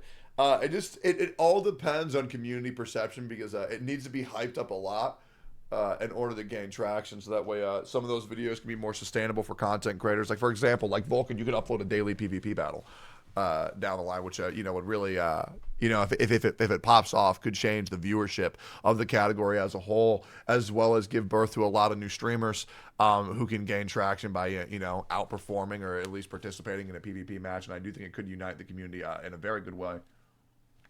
Yeah, thanks, Tectone. Thanks for hyping it up, bro. You're our front man. Yeah, what can I say, man? What can I say? a random thought I just had as I'm sitting here shuffling through some Yu-Gi-Oh cards. Yeah. Did you ever play Yu-Gi-Oh? Yeah, play the fuck out of Yu-Gi-Oh. We talked about this. I knew you were more Magic though, aren't you? I'm Magic now, but yeah, no. Me and you had a conversation about 4 or 5 months ago where we talked about Yu-Gi-Oh for like 4.5 hours. Yeah. We should do like even if it's not on stream, like a Yu-Gi-Oh tournament, because I know Grim, me and him used to play at the same locals place, but we never knew each other. And I know, like Tomias, he was playing competitively like 6 months ago still. Oh, that's sick. I will say Magic the Gathering is strictly better. I mean, yeah. Well, I tried getting, because my son started getting into Yu-Gi-Oh, so I just started playing Goat meta, and then I tried to get into the current meta, and it's just like reading essays to play any card. It's ridiculous. I don't know when the last time you looked, Grim. It is nuts. What do you mean, dude? I love it when my opponent has a 30-minute turn and then I don't get to play. That's the best. Yeah. What? No hand traps? GG. Dude, I'm telling you. I'd agree. I have never showed someone Commander in Magic the Gathering and them not immediately gotten hooked after 2 games, maybe even half of 1 game. It is like that fucking good. Like there's a reason why like it isn't still... Like, even on YouTube, the analytics are incredible. Yu-Gi-Oh! Analytics are in the fucking... They're in the drain. Commander analytics are incredible. Like, it is one of the funnest games probably ever. Like, it's very hard. Like, if people played Commander, they understand it. Oh, Fish, what the fuck are you looking at, bro? What the hell?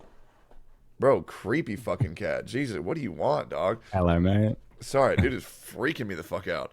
But yeah, it's good. And I would beg you guys to give it a shot. Yeah, thanks, homie. Also, real quick, it's Pig's birthday, Chad. Happy birthday, Pig. Yay! Happy birthday, happy birthday. We'll hang out with Clapping, but you can't see it. Yeah, happy birthday. Thanks so much. Thank you. Sick. Yeah. Is there anything else y'all want to talk about? I'm good. Oh, yeah. Fine, whatever, man. Okay. Well, then how's that thing? No, dude, do you know how hard it was to talk that much with that much energy for this amount of time? Because like, I'm not even kidding you. I had surgery like 3-4 days ago for my wisdom tooth. My mouth's in excruciating pain. My mouth hurt so much I couldn't even eat this morning. So I also had no caffeine and no food in my system. But we got through it. And y'all carried that shit because I was dying. So I appreciate y'all giving me your energy because that was just really fucking fun. We should honestly do more of these. It's just nice being able to talk to other people about the game. You guys like maybe a little bit later, like I don't know, 6 hours later. If we do many more. But yeah, you want to? No, I just mean like every one of these is at 1 a.m. Yeah, 100%. Yeah, you could just move. Wait, why are you still in Australia, bro? Move.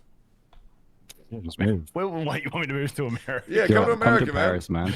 I mean, I could move to Canada. I am Canadian, actually, but... Wait, why? Wait, what's wrong with America? I don't understand. Yeah, what's wrong? America? Dude, I don't want to go to America. That's just my take. Wait, why? I'm happy here. Huh? Why? You just told me how you were in a active shooting at the shopping mall. Like... What makes me want to go there to do that? Like, I like going to America for holidays. I've been to America, I've been to Canada and stuff like that. But I'm pretty happy down here. So here's the thing. Australia, we're in the arse end of the world. No one cares about us.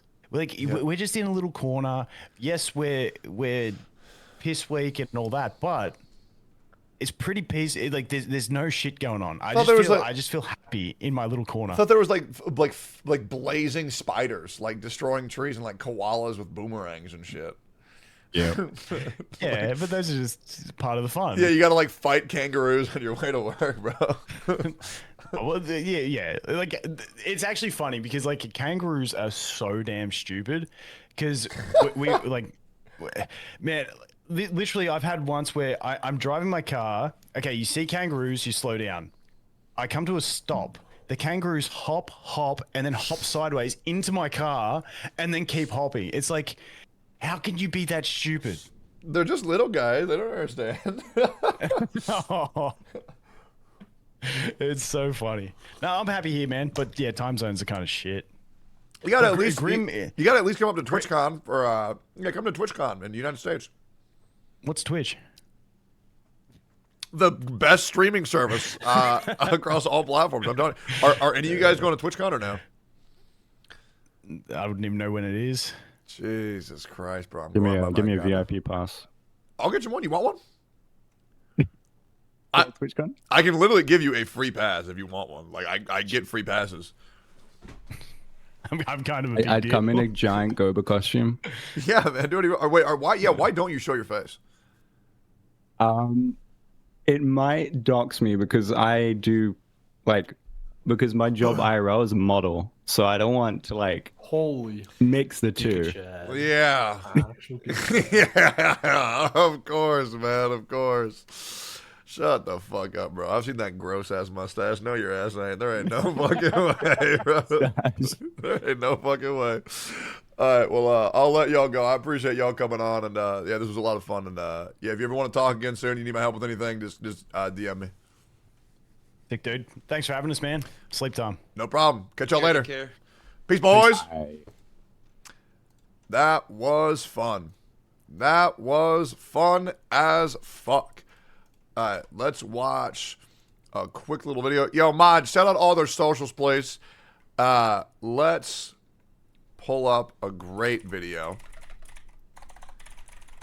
so I can eat my fucking chili. I'm so hungry, it's ridiculous. All right, we're gonna role play as Emeru for a little bit here. Or daily dose of internet. Here's the problem with your account. What is it? I feel like every single day my chat watches me roll some disgusting piece of gear. I feel like every day my chat just watch me roll some insane. Frick, you showed 12 double artifacts and didn't get anything. Suckin' minutes code. What a piece of shit, bro. Every day. Turn off death mode now. Every day chat watches another abomination of a relic appear on my account. What a piece of shit, bro. Fuck, I hate this guy, dog. Jesus Christ. Watching OK Code makes me so angry. Yeah, so just don't watch him. Watch me instead, man. Okay, let's be real. He doesn't even like Honkai Star Rail. He plays Baldur's Gate all the fucking goddamn time at Naraka Blade Point. Okay, watch me for the worst account you've ever seen. Nobody will ever feel bad watching my account because I have the worst account in history.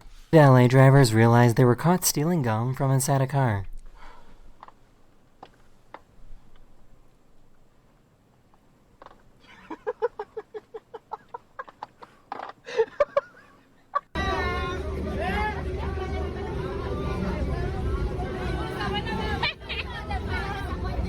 That's a few crazy. days ago, a plane had to make an emergency landing because someone had diarrhea that was so bad that it covered the entire floor of the plane. What?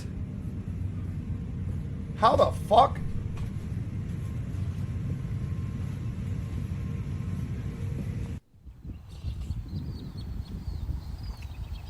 Excuse me?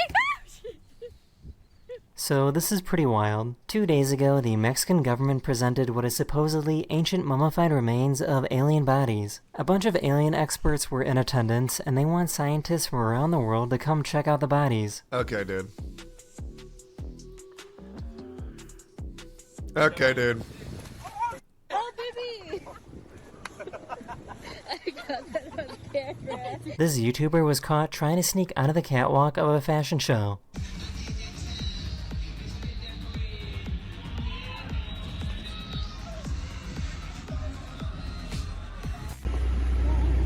Jesus.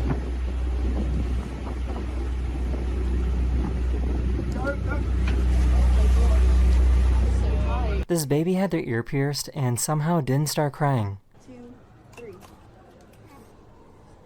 I told you. She took it like a What? There we go. There it is. Oh!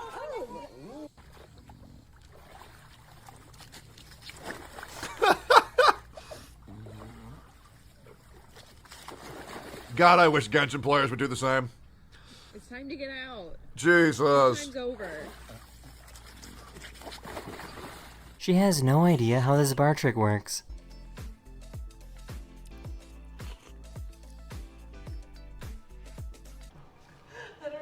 Bro, what?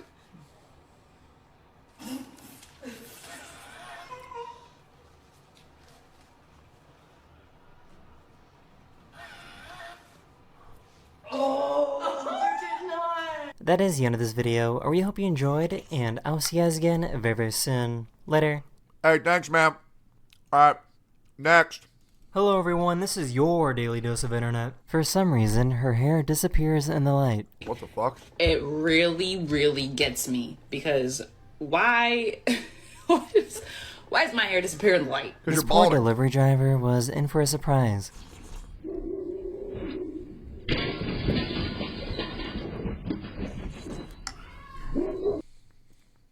Hello guys. Today we have a list of top 5 kids in my basement. Número 5. Michael. Michael, is that you? It's not Michael. Sick. No, I'm definitely stronger than you are. No, you're not. Yeah, I am. Not than my dad.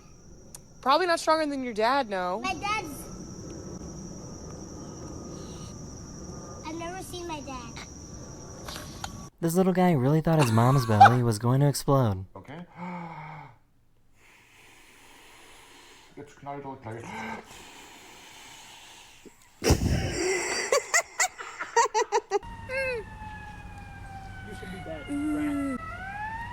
Ew, my casco. This captain kept messing with his engineer by speaking complete gibberish into the radio.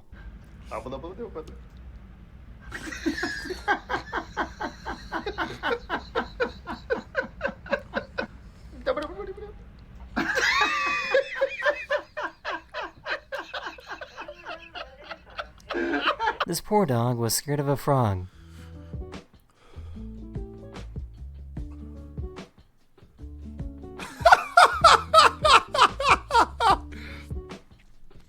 Holy shit, bro! What the fuck? One more time.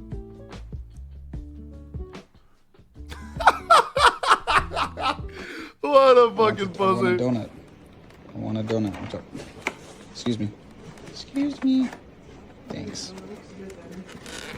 Amazing. This person made a super lightweight plane that is powered by a rubber band and can fly for over 30 minutes straight.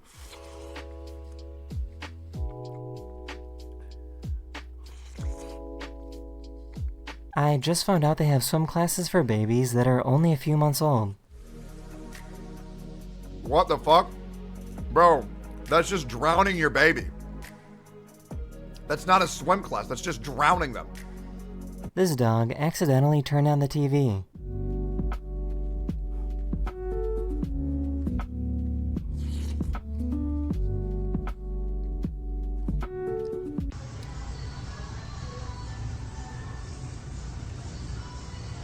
That is the end of this video. I really hope you enjoyed, and I'll see you guys again very, very soon. Later.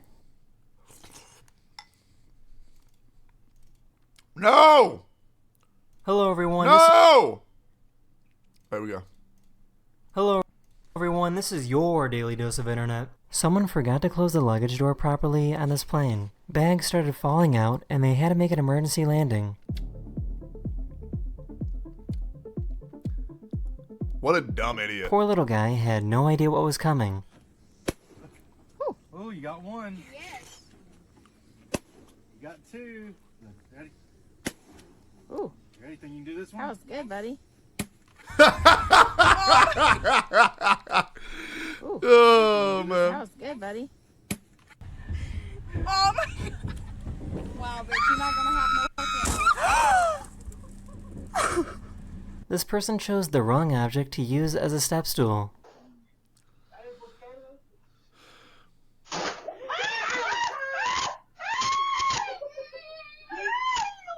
She thought for sure that her phone was waterproof. What? It's waterproof.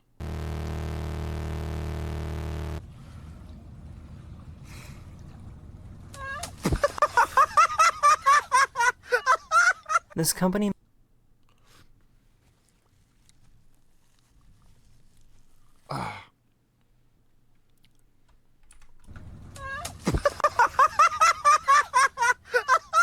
This company makes incredibly fast snowmobiles that are built for racing.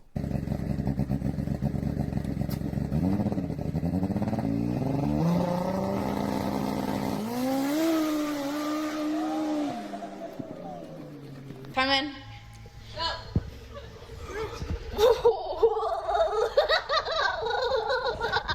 A few days ago, a prisoner had a unique method of escaping from a prison in Pennsylvania. The method worked because the prisoner is still on the loose.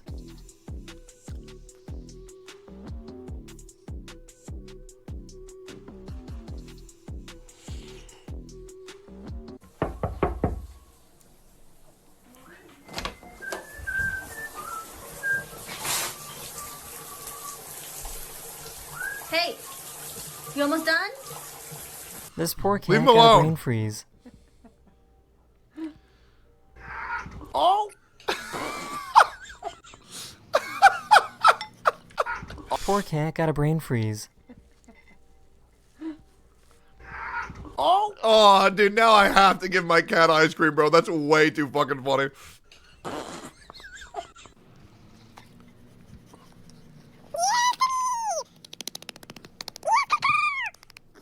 What the fuck? Ooh, get it, Fluff. Get it, get it. No, the elevator. Mama, the elevator, not the Hey, I think your shoes are on the wrong feet. No, not anymore. Bro, he got the minions. That is the end of this video. I really hope you enjoyed, and I'll see you guys again very, very soon. Later. Hey, peace, dog. Alright, one more. Hello everyone, this is your daily dose of One more and I'm internet. done. I really don't know if this is legal, but this guy found an Uber driver that doesn't have arms. What the fuck? From around here? Nah, I'm from Philadelphia. What is that?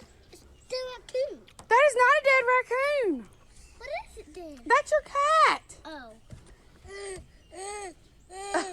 This suspect tried to sneak out of a police vehicle and I'm sorry, bro.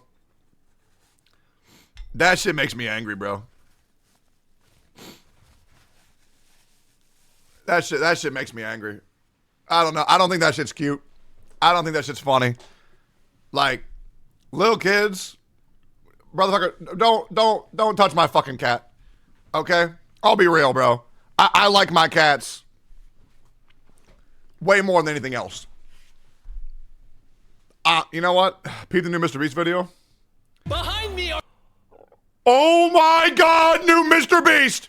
the most expensive cars in the world. No joke, we got our hands on over $250 million worth of cars. One of them even costing $100 million. What? And we're gonna be exploding, sailing, driving, and even flying all of these cars to show you why they're so expensive. Starting with this $1 car. Literally a rust bucket. Why are you selling this car for $1? Well, you see, it's pretty much worthless.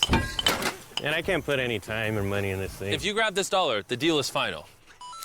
Now, obviously, this is a piece of garbage. But when you spend $20K on repairs, it actually runs. All right, let's get this bad boy started.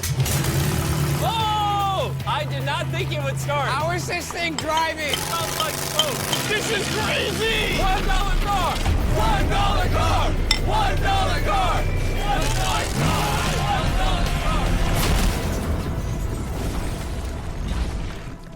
All right, well, that... Mr. Beast died that video.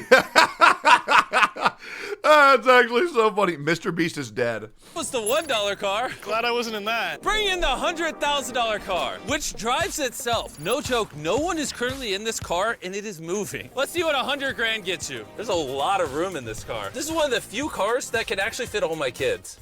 Do you have kids? Yeah, all of them. Let's take it for a little spin. The real reason you're buying a Tesla is because it can drive itself. All right, I'm no longer driving the car. Oh, it's switching lanes. Whoa! It is literally driving itself. My feet are not touching the gas and I'm not touching the steering wheel. Jimmy, are you telling me? Should I just get a Tesla? Like, would that be cool? Or no? I don't know, man. I feel like that would be sick. Get a side Tesla? What the fuck does that even mean? Now you can take a nap while driving? No, don't do that. Oh, okay. Now, let's see how fast the car can go. Oh, dude, electric cars' acceleration are disgusting. That's terrifying. This is just the beginning. Later, we have a car that literally transforms into an airplane and flies. But now... Oh, look at that Lambo. Oh, I almost hit it. Bro, I just left the keys in here? How'd nobody steal it? And even though this costs twice as much, it has half as much space. I don't know if I'd pay $200K for this car because I don't fit in it. Do they even know how to drive a Lamborghini? How do we do Ford? I think you just click the shifter. All right, and now we're on the road. Oh, that sound. Oh my gosh, she sounds angry. Dang, she's got some power. Oh my gosh, this car is insane. I'm barely touching the gas and we're flying. This might be the fastest car I've ever driven. If you need to compensate for something, this is definitely the car. And now we are at the $300,000 car. And this is supposedly the safest car on the planet. It's like a tank. Is this a military grade car? Yeah, this is so high up. You were also just in What Lamborghini, is that? to be fair. True perspective. Let's go over what makes this car so safe. First things first is the bulletproof windows that are this thick. The car is also encased in explosive-proof armor that we're gonna put to the test later on. Carl, do you want to press the buttons? So bad. You want to hit the smokescreen button? Please? If they make somebody sit in the car while they hit it with, like, rocket launchers, that would be nuts. Whoa! Whoa! That is crazy! We have a literal smoke This is what every American needs when they go to Walmart. screen. Oh my gosh, it smells! But the best part is, none of these features are what make the car really safe. It's the literal explosive-proof frame EU, you're right. This is the car that Americans need. around the car. And we're gonna be the first people to test it. And for reference, before we blow up the $300,000 car, we're gonna blow up a normal car to see if the passengers survive. 3, 2, 1!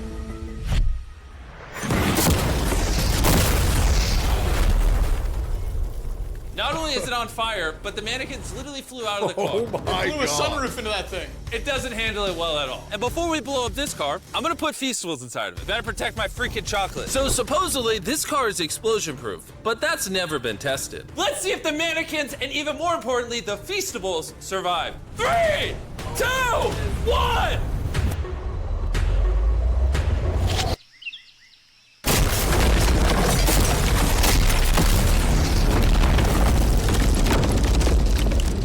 It just jumped! The car actually survived the blast with only a few minor scrapes. It put a dent in the window. Wait, hold up.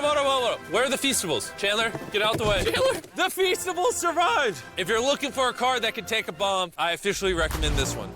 But since we're not going to war anytime soon, for only an extra $200,000, you can get this $500,000 boat car. On land, this is a normal car. You can't really tell the difference. But here's the fun part. Just drive it in the water, and it turns into a boat. We're gonna let Carl go first. Here we go! Oh, this doesn't feel right. This doesn't feel right. I'm having them go first just so I can make sure it works. Are we sinking? No, we're floating. It looks like it worked. Let's see what happens. Oh my God, we're driving in the water. Holy! So you press this until you hear a beep. That's a beep. Now I should be able to drive this like a normal car, but on the water. Tia, hold on. That's so fucking cool. This is incredible. This was literally a car 5 seconds ago. Yeah! You know, I would be out there with him, but I get car sick and boat sick. Oh, we're getting there. Oh. Should I buy this? I could do another subathon for 2 months and then buy this. Do we want boat streams or no? I feel like this would be sick. Get the 300K one. You seem to almost die a lot. Guys, I avoided the landmine on my way back from 7-Eleven. Typical American story. Whoa! Whoa! Whoa! Oh my God! All right, Carl! Carl!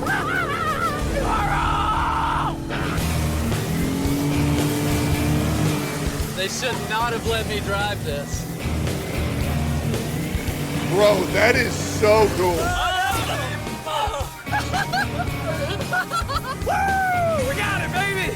Rule number 1, stay really far away from Chris. We're driving in circles. Oh, they're doing donuts in the water. They're making a whirlpool. I just met this guy 5 seconds ago. We're gonna race. 3, 2, 1, go! Oh, he's just so much faster. He's not even trying. Come on, faster! Oh, we're destroying him. Oh, it's a smoke show! I can't believe we just beat him. This thing goes way too fast. I can't think of a better way to celebrate a win than a Feastables bar. Hey, have some Feastables. I can. By having any other chocolate bar on the fucking planet. Feastables is fucking dog water, and we all know it. Dude, it is, what is this? Dude, it is, you're just reacting to my, bro, this is your subathon? You're just reacting to my fucking stream? Are you fucking kidding me? What the? Okay, hold up, 5 months sub.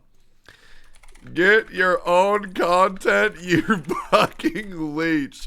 Alright, sick. Oh, Jesus Christ. Oh, hey! I That's got crazy. it! Feastables is the #1 chocolate on the planet. If you're not eating it, you should fix that. The fact that all 3 of us are driving cars on the ocean Mod, shout out Oofy. She's doing a subathon. Go give her a follow. is insane. Jimmy, I love this thing so much. And the craziest part is, this is just the beginning of this video. The next car on our list can literally fly. And since I'm afraid of heights, I let Carl and Nolan take this one. What? Dude, what is happening? This car is not only completely street legal, but it also has wings that can take you literally 8,000 feet in the sky. There's literally a propeller on that car. Stay here and watch it take off. I'm gonna go in that plane and follow it. I just don't believe that this is actually gonna fly. It's taking off! Holy The wheels aren't on the ground shit. anymore. It's literally a car that's flying! These cars are getting crazier and crazier. I can't even believe my eyes. There's a car a mile above my head right now. Bro, that is so sick. Cool. I feel like for $600,000, this is a steal. Up next.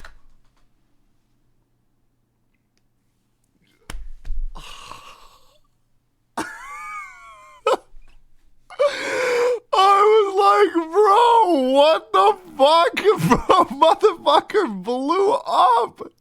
What the hell, dude? Okay, anyway. $1 million. Oh my God. That was so cool. I feel like for 600,000. Guys, Mr. Beast killed that guy for this video. Can we get a like, a comment, and a subscribe? $1,000. This is a steal. Up next is the $1 million car. What I want to do after I eat one Feastables bar. But I didn't only bring one of them. As you can imagine, there are a lot of $1 million cars out there. So to make sure I brought your favorite, we got the 10 coolest $1 million cars. And as per usual, we had the entire racetrack to ourselves. So I let my friends choose whatever car they wanted. I'm They're gonna gonna die. with you. You pick. Look at this view. Am I gonna fit in this? All right, I'll try not to text and drive. It's private property. It's technically legal here. Oh, here we go. They gonna die.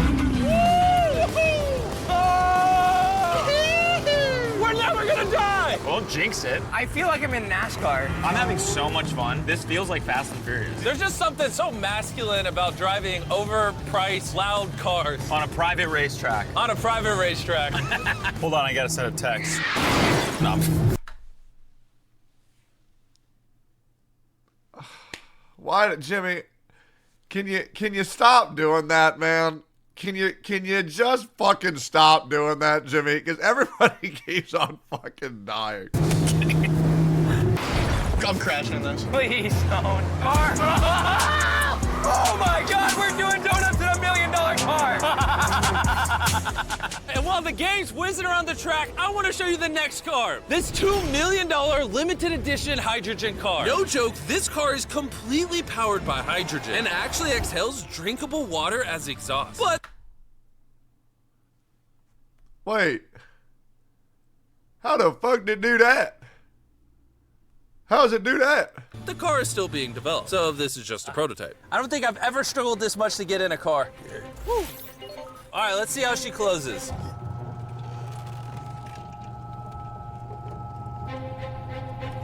First impressions, door kind of slow. We're about to turn on the road. This is a really big deal because this car has never been driven on a road before. Oh, you should have told me before I got in. They built this car as a proof of concept, so driving it on the road is questionable. Oh, look at that lady over there. That person over there is literally filming our car. And while we're driving, I want to tell you about the Samsung Galaxy Z Flip 5 phone. And what's special about this phone is it literally folds in half. Boom, half the size. Also, I'd wear a seatbelt, but it doesn't have one. They haven't gone that far yet. The folding screen on the Flip 5 makes the phone fit in your pocket better, and also allows you to use 2 apps at the same time. Let me show you. On the bottom half of the phone, I have Google, and on the top half, we're watching a Mr. Beast video. So what I do is that I watch 2 porn videos at the same time on different screens, and it's pretty dope. Right. It's pretty dope. So I will say that, you know, or I play Genshin and Star Rail at the same time. Very epic. Yeah. Oh, snap. Bro, this boy gets up there. Yeah. Even though this car uses hydrogen instead of gas, it still has a range of over 1,000 miles and a top speed of 221 miles per hour. And another cool thing about this phone is it can record in 4K 60 FPS. You can even record while it's folded. In fact, the Samsung Galaxy S23 Ultra is the official vlog camera of the channel. Oh, listen to that engine. Really? What? That's such a cool sound. It literally has a front-facing camera even when you close it down. The Flip 5 is the most innovative phone Samsung has ever made. Click the link in the description to cop one right now. Do it. Wait, should I get that? They're kind of pushing this product kind of hard. Should I go get one? I'm a sucker for being advertised to. Wait, fuck.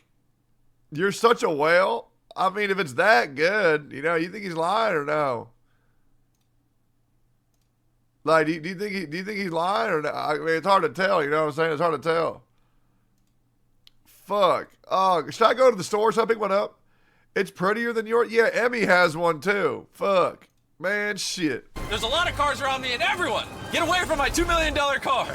I'll see you at the next car. Back at the racetrack, we have the most exotic and powerful car yet. Costing $10 million, this Koenigsegg Vader is the only one in existence. So this is the world's fastest production car? Oh my God. And with literal crushed diamonds in the paint, the insurance companies would only let the owner drive it. That's probably the coolest door I've ever seen in my life. You're crazy. All right, let's do this. Do this. Fun fact, I made a grown man cry. Really? Yeah, I scared the crap out of him. I'm gonna put my head back so I don't get whiplash. How is it so fast? One second. The reason this car is one of the fastest on the planet is because of its twin turbocharged V8 engine. And the I have that in my Genesis GV80. That's not even that big of a deal. I have that. fact that its entire frame is made out of air core carbon fiber, making it weigh 500 You have twin? Yeah, I have twin turbo. I really don't think it's that big of a deal. Am I crazy? pounds less than a Lamborghini. I've never witnessed anything like this before.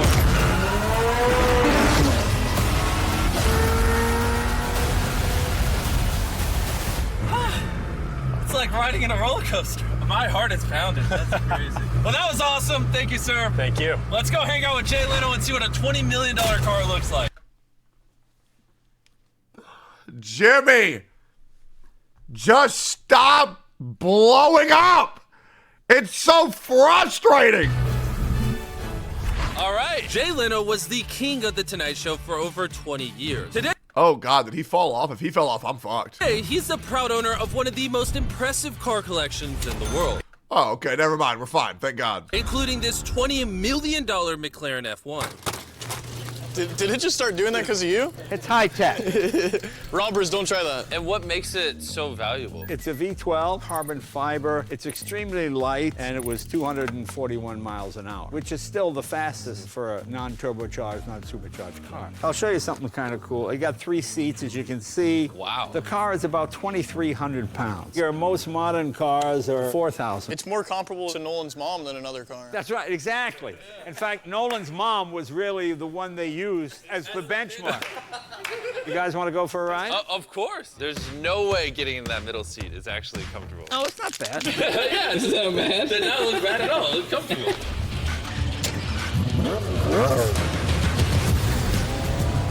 Oh, he drive from the middle? That's cool as fuck. Yeah, it is pretty interesting. Because normally this is where the wheel would be. Or if you were in England, this is where this wheel would be. That's right. Right. You can be in England, you can be in America. How long have you had this car? What year were you born? 1998. Actually, I got this. Mr. Beast is 5 years younger than me.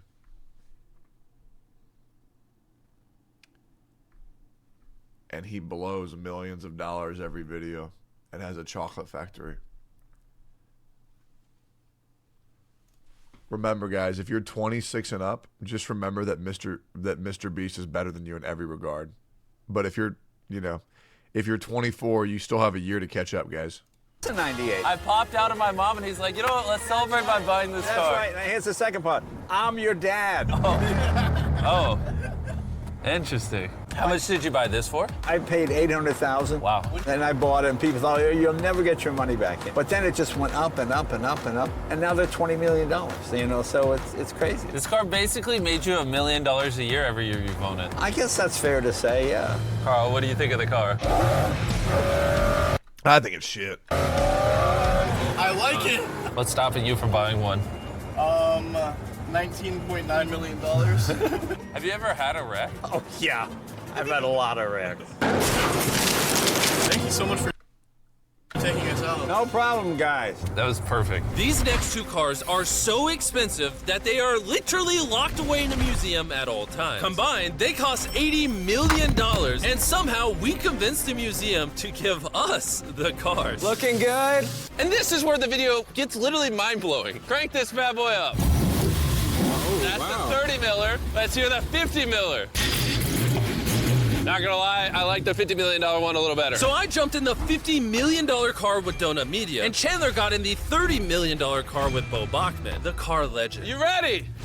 Are you ready? I'm ready. Let's do this! The reason the car that Chandler is in is so expensive is because it was specifically constructed as a gift from the founder of Ferrari to the founder of Ford. This is the only version of this Ferrari ever made in human history. Oh, watch out for this. I like the $2 million car better that does hydrogen. I don't give a shit for collector value, bro. I just wanted to do cool shit. This is just a car.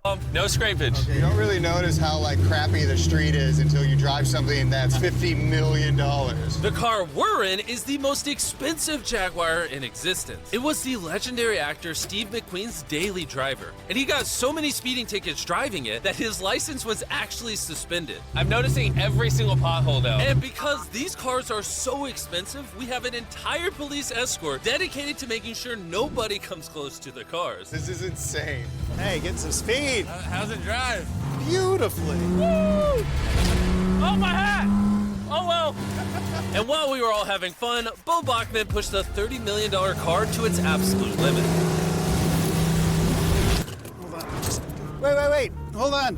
Hold on, the car stopped. Hold on 1 second. We hit it too hard. The $30 million car stalled. We're gonna hop out of these things before we break them. Let's go drive the $100 million world's first Ferrari.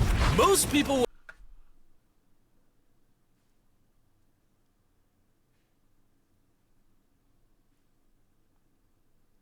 Oh, he's fucked. What do you think's worse, breaking a $30 million car or wasting 8 weeks of progress at Honkai Star Rail and getting 4 passes over the superimposer? To be honest, it's honestly, I think it's the 8 weeks for sure. Like the eight weeks for sure. I would imagine a $100 million car would look something like this. But you'd be surprised to find out that this is the $100 million car. This car is so historic and valuable that this museum representative is the only person on Earth allowed to drive it. It's only allowed to be driven on this bridge. We had cops completely close the roads, and we even had street cleaners fill in every pothole and clean the entire street to ensure that nothing damages this $100 million car. This is gonna be crazy! All right, and now we're on the bridge! Oh my gosh. Look at that, $100 million barreling down the street. I keep losing my hat! He lost his hat! That's the second time! Most expensive car comes with a free hat. Come on. Come on. This is awesome! Name one thing more fun than this! All right, floor it! Let's go! Oh my gosh, this is awesome! I hope you guys enjoyed the video! Let's drop a nuke on the bridge! Jimmy, why? Okay, first of all, I just really don't get it. I don't get why the last car was $100 million. To be honest, the coolness factor dropped off after the boat, the plane, the hydro car. Everything else sucked. It was just expensive for historical value, but that's okay. So 6 years ago, Tesla rolled a bit of a surprise off the back of a truck, and it was the Roadster 2.0, a two-door electric sports car, or I should say supercar. Most insane video? Welcome to your final test. I'm Mr. Beast. We can scrap the S, cause I never missed a beat. You had to cut from honey under threat of a gun blast. When I had to cut from honey, that's another check that I'm gonna catch. Mr. Beast.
All right, cool. All right, it's been 3.5 hours, which means it's time for me to actually play the game.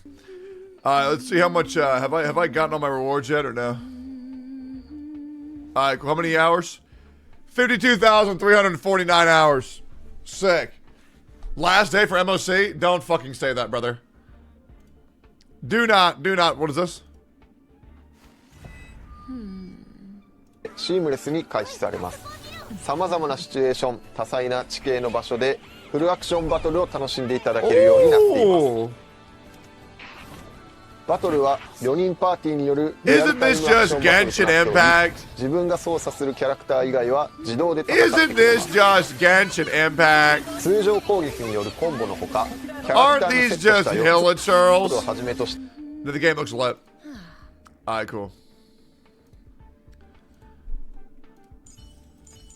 Alright, let's... Dude, this new menu for my little phone is actually so different, it fucks me up, bro. Okay, friends, don't have any. Mail, what do I got? Ooh, nice, nice, nice. Okay, and then how much longer do I have to do Memory of Chaos? Beast, Mr. Beast. 1 day, 15 hours. You are wrong. I have plenty of time, you fucker. Look at the reference they put in the Fu Swan trailer.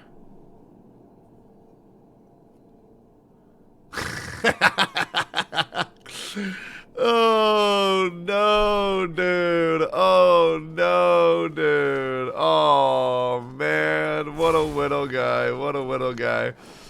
All right. Now that I have done all of that, boys, thanks for watching. I got to get out of here.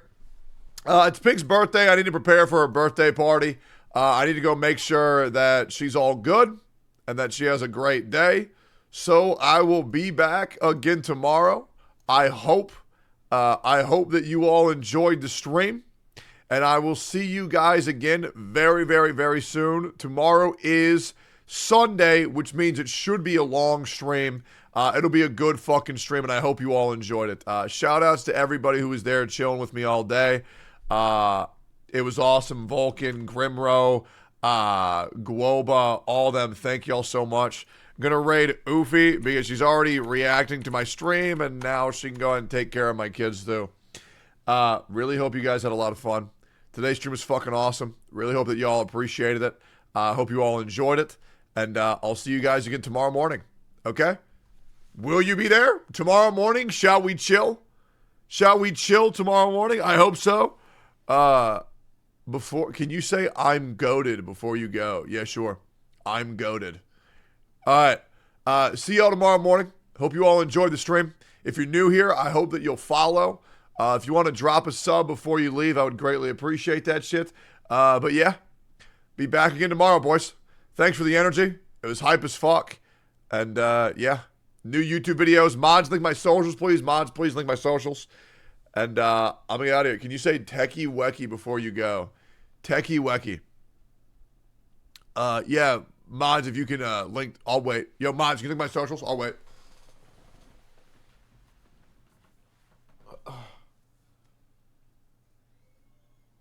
There's the Twitter.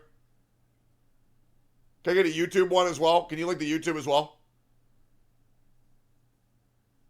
Yeah, hey, yo, Zokuba. Hearts in the chat for Zokuba. Thanks for putting in overtime. Catch y'all tomorrow, boys. Hope you enjoyed the stream. Hope you enjoyed the stream. I'll catch you all tomorrow. Have a good fucking night. And, yeah, fuck chair. See y'all later. Peace, boys.